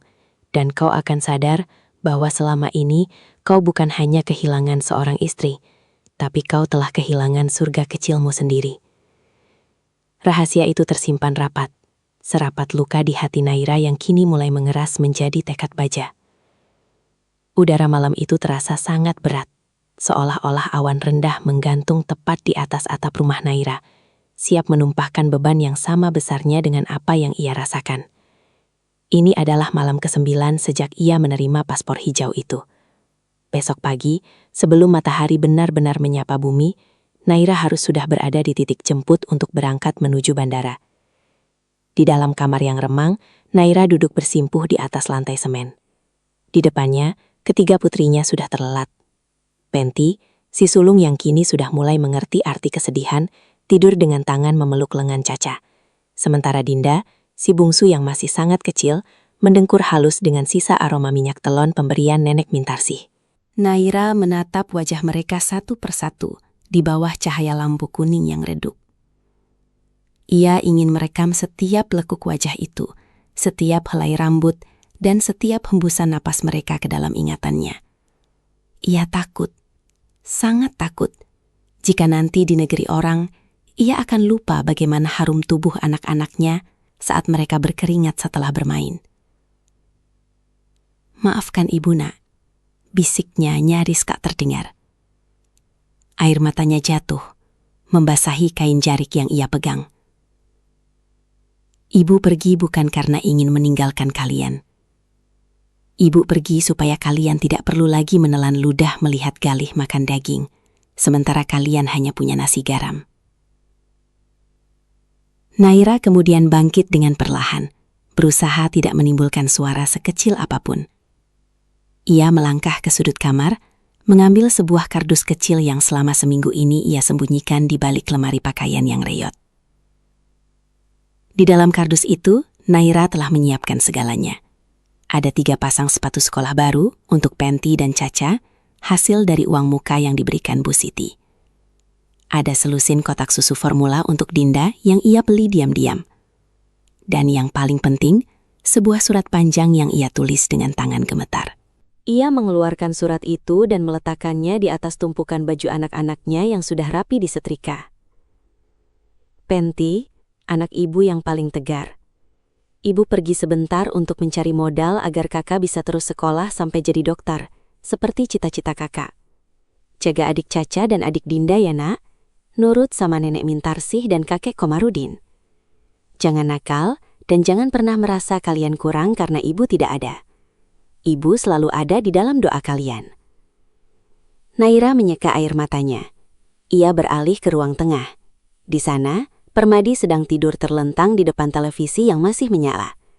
Televisi itu menyiarkan acara musik malam, tapi Permadi sudah tidak sadar. Mulutnya sedikit terbuka dan dengkurannya memenuhi ruangan. Di atas meja di sampingnya, berserakan sisa-sisa gorengan dan plastik es teh manis. Pemberian Indah Sari setelah Permadi membantunya seharian menyiapkan acara catering. Naira menatap suaminya dengan perasaan yang aneh. Tak ada lagi amarah yang meledak-ledak. Tak ada lagi kebencian yang membakar. Yang tersisa hanyalah kekosongan yang dingun. Ia melihat pria itu bukan lagi sebagai separuh jiwanya, melainkan sebagai orang asing yang tak sengaja singgah dalam hidupnya dan memberikan banyak luka. Kau punya kesempatan, Mas. 10 tahun kau punya kesempatan untuk jadi pahlawan bagi kami. Tapi kau lebih memilih jadi pahlawan bagi egomu sendiri, batin Naira. Ia melangkah ke dapur untuk terakhir kalinya. Ia mengisi botol susu Dinda dengan air putih hangat, memastikan semua perlengkapan besok pagi sudah siap di dalam tas kecil yang akan dibawa ke rumah ibunya. Rencananya, subuh nanti ia akan membawa anak-anaknya ke rumah Ibu Mintarsih dengan alasan ingin membantu membuat gorengan lebih awal, agar Permadi tidak curiga. Tiba-tiba, Permadi meracau dalam tidurnya. "Galih, tendang bolanya Galih, paman belikan sepatu baru." Naira tersenyum pahit. Bahkan dalam mimpinya pun hanya nama keponakannya yang muncul. Tak ada Penty, tak ada Caca, apalagi Dinda. Naira mematikan televisi dengan sekali tekan, membuat ruangan seketika menjadi sunyi senyap. Ia kembali ke kamar dan mulai melipat satu persatu ijazah serta dokumen penting miliknya ke dalam tas ransel lusuh. Ia juga memasukkan selembar sajadah tua yang selalu ia gunakan untuk mengadu pada Tuhan di tengah malam. Sisa malam itu dihabiskan Naira dengan terjaga. Ia tidak berani memejamkan mata. Ia takut jika ia tidur, ia akan kehilangan keberaniannya. Ia takut jika ia bermimpi, mimpinya akan menahannya untuk tetap tinggal. Pukul 4 subuh, alarm di ponselnya bergetar pelan. Naira segera bangkit. Ia membangunkan Penty dan Caca dengan suara selembut mungkin. "Kak, bangun. Ayo ke rumah nenek sekarang. Ibu sudah janji mau bantu nenek goreng bakwan," bisik Naira. Penty mengucek matanya yang masih mengantuk. "Pagi banget, Bu. Ayah ikut." "Ayah masih tidur, Kak. Biarkan saja. Ayo, cepat pakai jaketnya." Naira menggendong Dinda yang masih terlelap, sementara Penty dan Caca mengekor di belakang sambil menggendong tas sekolah mereka. Mereka melangkah keluar melewati Permadi yang masih mendengkur. Naira tidak menoleh lagi. Pintu depan ia tutup dengan sangat hati-hati, agar tidak menimbulkan bunyi klik yang keras. Di luar, udara subuh menusuk tulang. Naira mempercepat langkahnya menuju rumah orang tuanya. Di sana, Ibu Mintarsih dan Bapak Komarudin sudah menunggu di depan pintu dengan wajah sembab. Rupanya, mereka pun tidak tidur semalaman. "Nay," Ibu Mintarsih langsung memeluk putrinya begitu mereka sampai. "Bu, saya titip mereka. Nyawa saya ada pada mereka. Jangan biarkan Permadi membawa mereka ke rumah Ibu Habibah atau ke tempat Indahsari. Saya takut mereka hanya akan dijadikan pembantu di sana," pesan Naira dengan suara tercekat. Bapak Komarudin mengangguk, memegang bahu Naira dengan tangannya yang kasar dan penuh urat. "Pergilah dengan tenang, Nak. Selama napas Bapak masih ada, tidak akan ada yang bisa menyakiti cucu-cucu Bapak." Tepat pukul 04.45, sebuah lampu mobil terlihat dari kejauhan. Itu adalah mobil Bu Siti. Jantung Naira berdegup kencang. Ia mencium kening Penti dan Caca berkali-kali. "Ibu mau kemana?" Penti mulai menyadari ada yang tidak beres saat melihat tas ransel di bahu ibunya. "Ibu mau pergi jauh. Ibu mau kerja seperti Ibu Rina, tetangga sebelah." Naira berlutut di depan Penti. "Ibu mau jemput kebahagiaan kita, Kak. Penti jadi anak hebat ya. Tunggu Ibu. Ibu janji akan telepon setiap hari Minggu." Tangis Penti pecah. Caca ikut menangis meskipun ia belum paham sepenuhnya. Dinda yang terbangun karena kebisingan itu pun mulai merengek. Suasana di depan rumah kayu itu begitu memilukan. Ibu Mintarsih terpaksa memegangi Penti dan Caca agar tidak mengejar Naira. Naira membalikkan badan, menutup telinganya dari suara teriakan, "Ibu, jangan pergi," dari anak-anaknya. Ia masuk ke dalam mobil dengan air mata yang membanjir. Mobil itu bergerak menjauh, meninggalkan bayang-bayang rumah orang tuanya yang semakin kecil. Naira menempelkan wajahnya di kaca mobil, menatap jalanan desa yang sudah 10 tahun ia lalui setiap hari. Di dalam hatinya, ia berjanji satu hal. Saat ia kembali nanti, ia tidak akan pernah membiarkan siapapun membuatnya menangis lagi. Malam terakhir di ambang pintu itu telah usai. Pintu masa lalunya telah tertutup rapat, dan kini Naira sedang melaju menuju sebuah pintu baru di negeri yang tak pernah ia bayangkan sebelumnya. Di saku bajunya, ia menggenggam foto anak-anaknya, satu-satunya kompas yang akan menuntunnya melewati kerasnya kehidupan di Kuwait nanti. Suasana Bandara Soekarno-Hatta pagi itu begitu bising dan menyesakkan. Namun bagi Naira, semua suara itu terasa seperti dengung lebah yang jauh. Ia berdiri di barisan antrean imigrasi, menggenggam paspor hijau dan tiket pesawat dengan tangan yang sedikit gemetar. Di sekelilingnya, puluhan wanita lain dengan seragam serupa, jaket tipis pemberian agen dan tas ransel yang sama, tampak memiliki raut wajah yang seragam, perpaduan antara ketakutan akan masa depan dan harapan untuk perut yang kenyang. "Tujuan kemana, Mbak?" tanya petugas imigrasi dengan nada datar tanpa mengangkat wajah. "Kuwait, Pak. Kerja," jawab Naira singkat. Suara cap stempel yang menghantam buku paspornya terdengar seperti palu hakim yang mengakhiri masa hukuman 10 tahunnya dalam pernikahan yang menyesakan. Begitu ia melangkah melewati garis imigrasi, Naira merasa seolah-olah beban ribuan ton yang selama ini menghimpit pundaknya tertinggal di belakang garis itu. Sementara itu, di sebuah sudut desa yang masih diselimuti sisa embun, Permadi terbangun dengan kepala yang berat. Ia menguap lebar, menggaruk perutnya yang buncit, dan berteriak ketus. "Nay, kopi! Mana kopi? Saya sudah bangun ini." Tak ada jawaban. Permadi mengernyit. Ia bangkit dan melangkah menuju dapur, berharap mencium aroma nasi goreng atau setidaknya bau asap tungku. Namun, dapur itu dingin, kompornya bisu, tak ada piring di rak bawah, tak ada gelas di meja. Yang ada hanyalah keheningan yang janggal. "Naira, kamu di mana? Jangan main-main ya, saya mau kerja." Ia melangkah menuju kamar tidur anak-anak. Kosong. Baju-baju yang biasanya berserakan sudah rapi, bahkan kasur lantainya sudah digulung. Permadi mulai merasa ada yang tidak beres. Ia kembali ke ruang tengah dan matanya tertumpu pada sebuah map biru di atas meja makan, tepat di bawah tudung saji yang kosong. Dengan tangan gemetar karena amarah yang mulai naik, ia membuka map itu. Di dalamnya ada selembar surat cerai yang sudah ditandatangani oleh Naira di atas materai, fotokopi tiket pesawat, dan secari kertas tulisan tangan yang tintanya tampak sedikit luntur karena tetesan air mata. Mas Permadi, saat kau membaca surat ini, aku sudah berada di atas awan, menuju tempat di mana keringatku akan dihargai dengan angka, bukan dengan makian. 10 tahun aku bertahan, berharap kau akan melihatku dan anak-anakmu sebagai prioritas. Namun nyatanya, matamu hanya tertuju pada Galih, pada Indasari, dan pada egomu sendiri. Gajimu yang kau banggakan itu, simpanlah seluruhnya. Berikan semuanya pada adiknya, belikan Galih semua sepatu bola yang ada di dunia ini. Aku tidak akan pernah lagi meminta 1 rupiah pun darimu. Anak-anak ada bersamaku. Maksudku, mereka aman di tangan orang tuaku. Jangan pernah coba menjemput mereka hanya untuk kau jadikan beban atau kau titipkan pada ibumu yang hanya tahu cara menghina. Anggap saja aku sudah mati. Karena bagiku, suamiku sudah mati sejak dia membiarkan anaknya kelaparan demi keponakannya. Selamat tinggal. Sialan, kurang ajar. Permadi membanting map itu ke lantai. Dia pikir dia siapa bisa pergi begitu saja. TKI? Halah, paling jadi babu. Lihat saja, dia pasti bakal memohon-mohon pulang. Permadi segera menyambar kunci motornya. Ia meluncur bak kesetanan menuju rumah Ibu Mintarsih. Ia harus mengambil anak-anaknya. Bukan karena ia rindu, tapi karena ia tidak mau merasa kalah.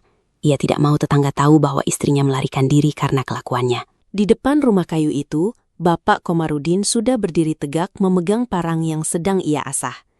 Wajah tuanya tidak lagi menampakkan keramahan. "Mana anak-anakku? Mana Penti, Caca sama Dinda? Suruh mereka keluar!" teriak Permadi sambil turun dari motor tanpa mematikan mesin. Bapak Komarudin menatap Permadi dengan mata yang menyala-nyala. "Mereka tidak ada di sini untukmu, Permadi. Mereka sedang istirahat. Dan kau, jangan berani melangkah 1 senti pun ke halaman ini kalau kau masih sayang nyawamu." "Itu anak-anak saya bapaknya." Bapak Komarudin tertawa pahit. "Bapak macam apa yang membiarkan anaknya minum air gula karena susunya kau pakai buat beli TV keponakanmu? Pergi kau, Permadi. Naira sudah bebas, dan anak-anak ini adalah tanggung jawabku sekarang. Jika kau berani mengusik mereka, aku tidak akan segan-segan melaporkanmu atas penelantaran anak ke polisi." Permadi terdiam. Ia melihat beberapa tetangga mulai keluar dari rumah mereka, berbisik-bisik sambil menunjuk ke arahnya. Ia merasa dipermalukan di tanah tempat ia biasanya menyombongkan diri. "Awas kalian ya, biar saja Naira pergi. Paling juga dia cuma bawa aib," teriak Permadi sambil memacu motornya pergi. Ia menuju rumah ibunya, Ibu Habibah. Di sana, ia menceritakan semuanya dengan nada yang dibuat-buat seolah dia adalah korban. "Bu, Naira kabur ke luar negeri. Dia tinggalkan saya dan anak-anak demi jadi TKI. Dasar istri tidak tahu diuntung." Ibu Habibah yang sedang duduk bersama Indasari langsung melotot. "Apa? Kurang ajar sekali itu perempuan. Benar kan kata ibu, dia itu pembawa sial. Tapi baguslah, biarkan saja dia pergi. Nanti juga dia kena batunya di sana. Tapi Permadi, kalau dia nggak ada, siapa yang mau masakin kita buat acara syukuran Galih minggu depan?" Permadi tertegun. Ia baru sadar, selama ini Naira lah yang mengerjakan semua pekerjaan kasar tanpa dibayar, sementara Indasari hanya menerima bersih. Tahu tuh Mas Permadi, Kak Naira egois banget. Padahal kan Katrinku lagi butuh tenaga dia buat bantu-bantu di dapur. Gerutu Indasari sambil mengikir kuku.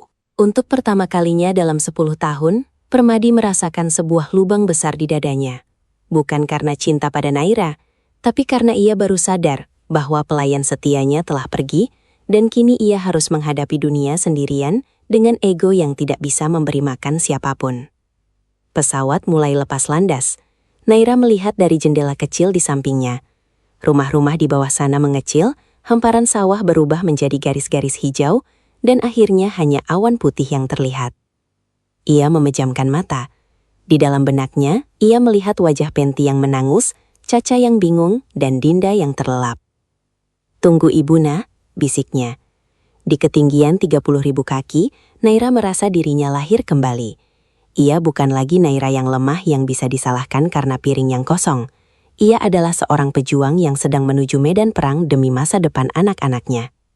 Puncak ketegangannya bukan lagi tentang bentakan Permadi, tapi tentang keberaniannya untuk tidak lagi peduli. Naira menatap paspor di pangkuannya.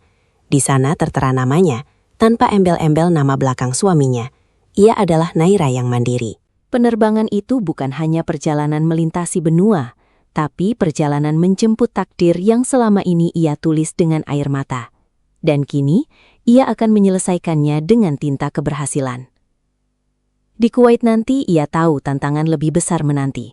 Tapi bagi wanita yang sudah pernah melihat anaknya kelaparan di rumah sendiri, tidak ada hal lain di dunia ini yang sanggup membuatnya gemetar lagi. Matahari yang bersinar di balik jendela pesawat tampak begitu terang, menjanjikan awal yang baru di tanah yang jauh. 1 bulan telah berlalu sejak kepergian Naira. Rumah kontrakan yang dulunya bersih dan tertata meski sederhana, kini tampak seperti bangunan tak berpenghuni. Debu menebal di kaca jendela, tumpukan baju kotor menggunung di sudut ruang tamu, dan aroma pengap sisa makanan busuk menyengat dari arah dapur. Permadi duduk di kursi kayu yang kakinya mulai goyang, menatap kosong ke arah meja makan. Tidak ada lagi piring yang tertata, tidak ada lagi suara denting sendok. Dan yang paling menyakitkan bagi egonya, tidak ada lagi orang yang bisa ia jadikan sasaran kemarahan setiap kali ia merasa gagal. "Mas, mana uang buat belanja catering? Bahan-bahan sudah habis." Suara Indah Sari memecah keheningan. Ia masuk tanpa mengetuk pintu. Wajahnya ditekuk, matanya langsung tertuju pada dompet Permadi yang tergeletak di meja. Permadi menghela napas berat. Tangannya merogoh saku dan mengeluarkan beberapa lembar uang 10 ribuan. "Hanya ada ini, Indah. Gajiku bulan ini sudah habis kupakai bayar hutang Naira di warung depan dan koperasi. Ternyata banyak sekali hutangnya." Indah Sari mendengus, merampas uang itu dengan kasar. "Ya ampun, Mas. Cuma segini. Galih besok ada kunjungan industri keluar kota. Dia butuh uang saku. Masa paman kesayangannya nggak bisa kasih? Lagian, kenapa Mas malah bayar hutang perempuan itu? Biarkan saja jadi urusan orang tuanya. Warung depan tidak mau kasih aku ambil kopi kalau hutangnya tidak dilunasi, Indah. Aku tidak bisa hidup tanpa kopi pagi," bentak Permadi. Suaranya mulai meninggi karena stres yang memuncak. Selama sebulan ini, Permadi baru menyadari betapa rumitnya hidup yang selama ini dianggapnya remeh. Ia harus mencuci bajunya sendiri, dan ternyata sabun cuci itu mahal. Ia harus membeli makanan di luar karena ia tidak tahu cara menghidupkan tungku tanpa minyak tanah. Dan ternyata harga sepiring nasi rames jauh lebih mahal daripada uang belanja harian yang dulu ia berikan pada Naira. "Sudahlah Mas, itu salah Mas sendiri terlalu memanjakan Naira dulu. Sekarang aku pusing, ibu juga marah-marah terus karena Mas nggak pernah lagi kirim uang ke rumah." Indah melenggang pergi tanpa memperdulikan wajah kuyu kakaknya. Sore harinya, Permadi memberanikan diri datang ke rumah Ibu Mintarsih. Ia merindukan anak-anaknya, mungkin sedikit. Namun alasan utamanya adalah ia ingin membawa salah satu dari mereka pulang. Bukan untuk dirawat, tapi untuk membantu membereskan rumahnya yang sudah seperti kapal pecah. Di teras rumah, ia melihat Penti sedang menyuapi Dinda dengan susu formula dalam botol yang bersih. Caca duduk di sampingnya, mengenakan baju baru yang warnanya cerah. Mereka tampak lebih gemuk, pipinya merona, dan tawa mereka tidak lagi tertahan. "Penti, Caca, ayo ikut ayah pulang," panggil Permadi dengan suara yang dipaksakan lembut. Penti mendongak. Matanya yang dulu penuh ketakutan, kini tampak tenang namun dingin. Ia memeluk adiknya lebih erat. "Nggak mau ya, di sini enak. Penti bisa makan telur setiap hari. Ibu sudah kirim uang banyak buat kami." Hati Permadi seperti terhantam palu. Uang banyak? Ibu Mintarsih keluar dari dalam rumah memegang sebuah buku tabungan. Ia menatap Permadi dengan tatapan merendahkan yang belum pernah ia tunjukkan sebelumnya. "Jangan ganggu cucu-cucuku, Permadi. Naira sudah mengirimkan gaji pertamanya. Kau tahu berapa? Cukup untuk membayar semua SPP Penti setahun ke depan. Membeli susu Dinda yang paling bagus. Dan masih ada sisa untuk modal bapakmu membuat kerajinan." Naira benar-benar membuktikan kata-katanya. "Dia tidak butuh kau lagi. Bu, saya ini suaminya. Dia harusnya kirim uang itu ke saya." Permadi berteriak. Harga dirinya terusik hebat. "Suami?" Ibu Mintarsih tertawa getir. "Suami yang merampas uang obat anaknya sendiri? Pergi kau dari sini, Permadi. Anak-anak ini sudah bahagia. Mereka tidak merindukanmu. Mereka hanya merindukan ibunya yang sedang berjuang di sana." Saat itu ponsel di saku Ibu Mintarsih berdering. Video call dari Kuwait. Ibu Mintarsih sengaja mengeraskan suaranya. Halo Naira, ini anak-anak sedang sama ibu. Permadi melihat dari kejauhan. Di layar ponsel itu, tampak wajah Naira yang sangat berbeda. Ia mengenakan seragam rapi, rambutnya tertutup kerudung bersih, dan di belakangnya tampak sebuah dapur mewah yang luasnya mungkin separuh dari rumah mereka. Wajah Naira tampak segar, meski ada rona lelah, matanya memancarkan kekuatan yang tidak pernah Permadi lihat selama 10 tahun pernikahan mereka. "Ibu, aku rindu!" teriak Penti dan Caca berebutan meraih ponsel. Sabar ya sayang, bulan depan ibu kirim paket baju dan mainan buat kalian. Belajar yang rajin ya, jangan takut lagi. Ibu di sini kerja enak, majikan ibu baik sekali. Suara Naira terdengar jernih dan penuh percaya diri. Permadi mencoba mendekat, ingin ikut bersuara, ingin menunjukkan otoritasnya.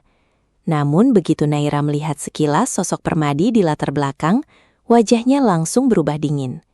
"Bu, kalau ada orang asing yang mengganggu, matikan saja teleponnya. Aku tidak mau membuang pulsa internasional untuk melihat hal yang tidak berguna," ucap Naira tajam. Klik, sambungan diputus. Permadi mematung di tengah halaman. Ia merasa seperti debu yang tidak terlihat. Istrinya, yang dulu selalu menunduk saat ia bentak, kini menyebutnya sebagai orang asing dan hal yang tidak berguna. Puncak penyesalannya terjadi di malam Jumat. Permadi jatuh sakit karena terlalu banyak makan mie instan dan kurang tidur. Badannya panas tinggi, tenggorokannya sakit, dan ia merasa sangat haus. "Nei, minum." Igau Permadi dalam gelap. Ia meraba sisi tempat tidurnya, berharap ada tangan lembut yang memberikan segelas air hangat atau mengompres dahinya dengan sabar. Namun yang ada hanyalah spray kasar yang berbau apak. Ia mencoba menelpon Indahsari. Tidak diangkat. Ia menelpon rumah ibunya. Ibu Habibah mengangkatnya, namun suaranya terdengar kesal. "Duh, Permadi, ibu lagi sibuk bantu Indah masak buat pesanan besok pagi. Kamu kan cuma demam biasa, minum obat warung saja. Galih juga lagi rewel mau dibelikan sepatu futsal baru. Ibu pusing dengarnya. Kamu istirahat saja sendiri ya." Tut, tut, tut, tut. Permadi menjatuhkan ponselnya ke lantai.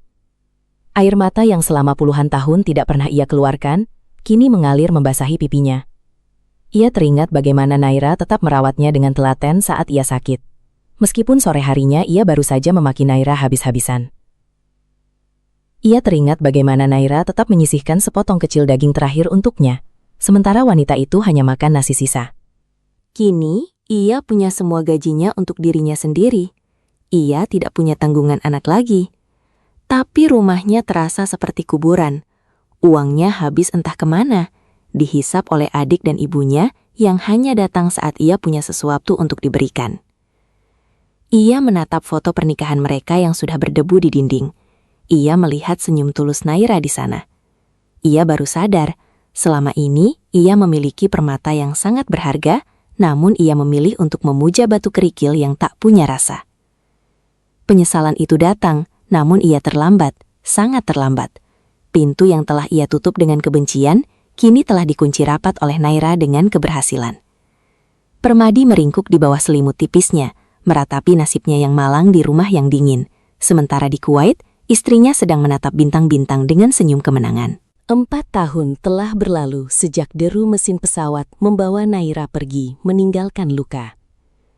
Sore itu, sebuah mobil travel mewah berhenti tepat di depan sebuah bangunan yang menjadi buah bibir satu desa selama 1 tahun terakhir. Sebuah rumah 2 lantai bercat putih gading dengan pilar-pilar kokoh berdiri megah tepat di samping rumah kayu milik Ibu Mintarsih dan Bapak Komarudin. Pagar besi tempah hitam terbuka lebar.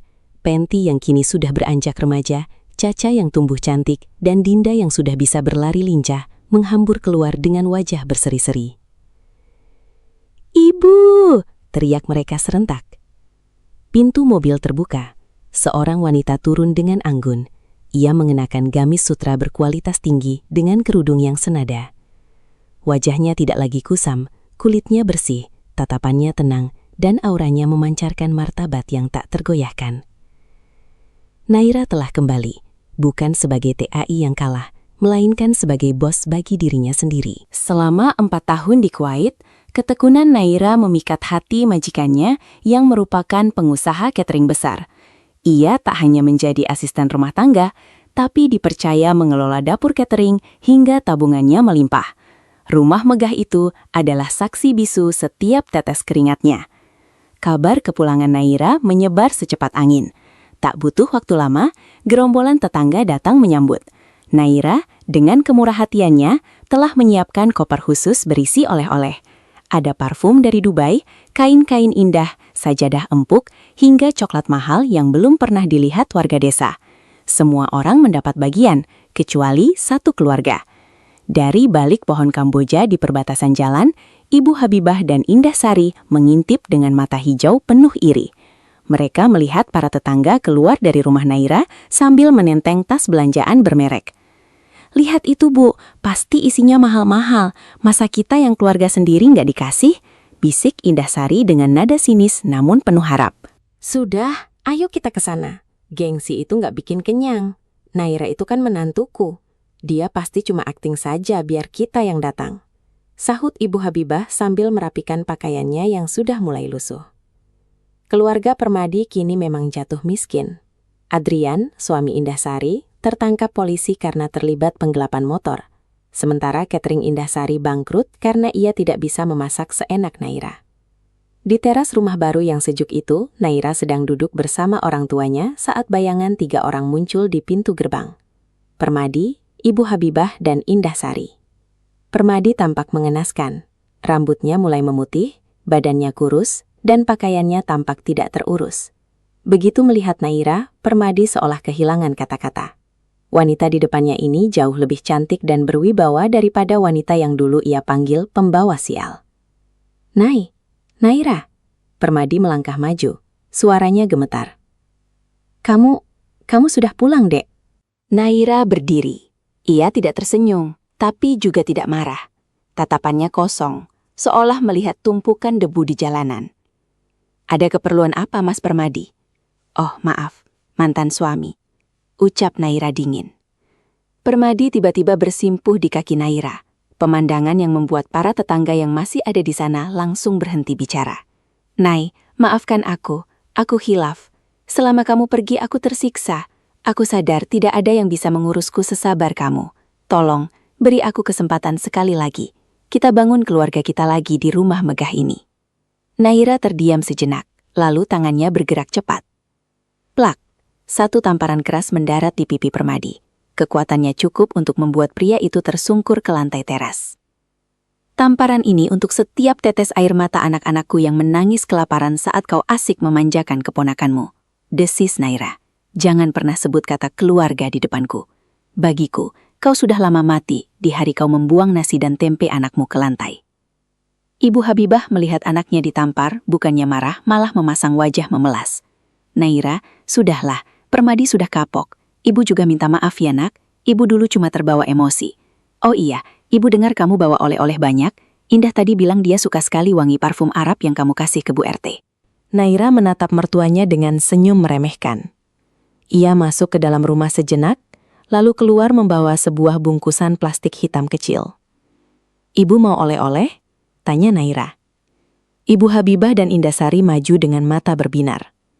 Namun, saat Naira membuka plastik itu, isinya hanya sepotong tempe goreng yang sudah mendingin dan seplastik kecil garam. "Ini adalah makanan yang Ibu dan Permadi bilang pantas untukku dan anak-anakku dulu.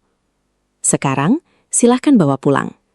Ini adalah satu-satunya hak kalian di rumah ini," ucap Naira sambil menjatuhkan plastik itu di depan kaki mereka.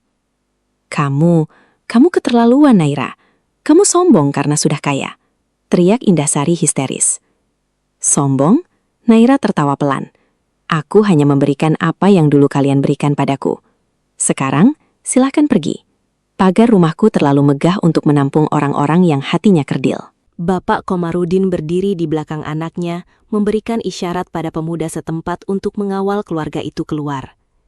Permadi tertatih bangkit, menatap rumah mewah itu untuk terakhir kalinya. Ia tahu, di dalam rumah itu ada surga yang dulu miliknya, namun ia tukar dengan sebongkah ego yang kini menghancurkannya. Naira kembali duduk. Ia memeluk ketiga putrinya yang mendekat.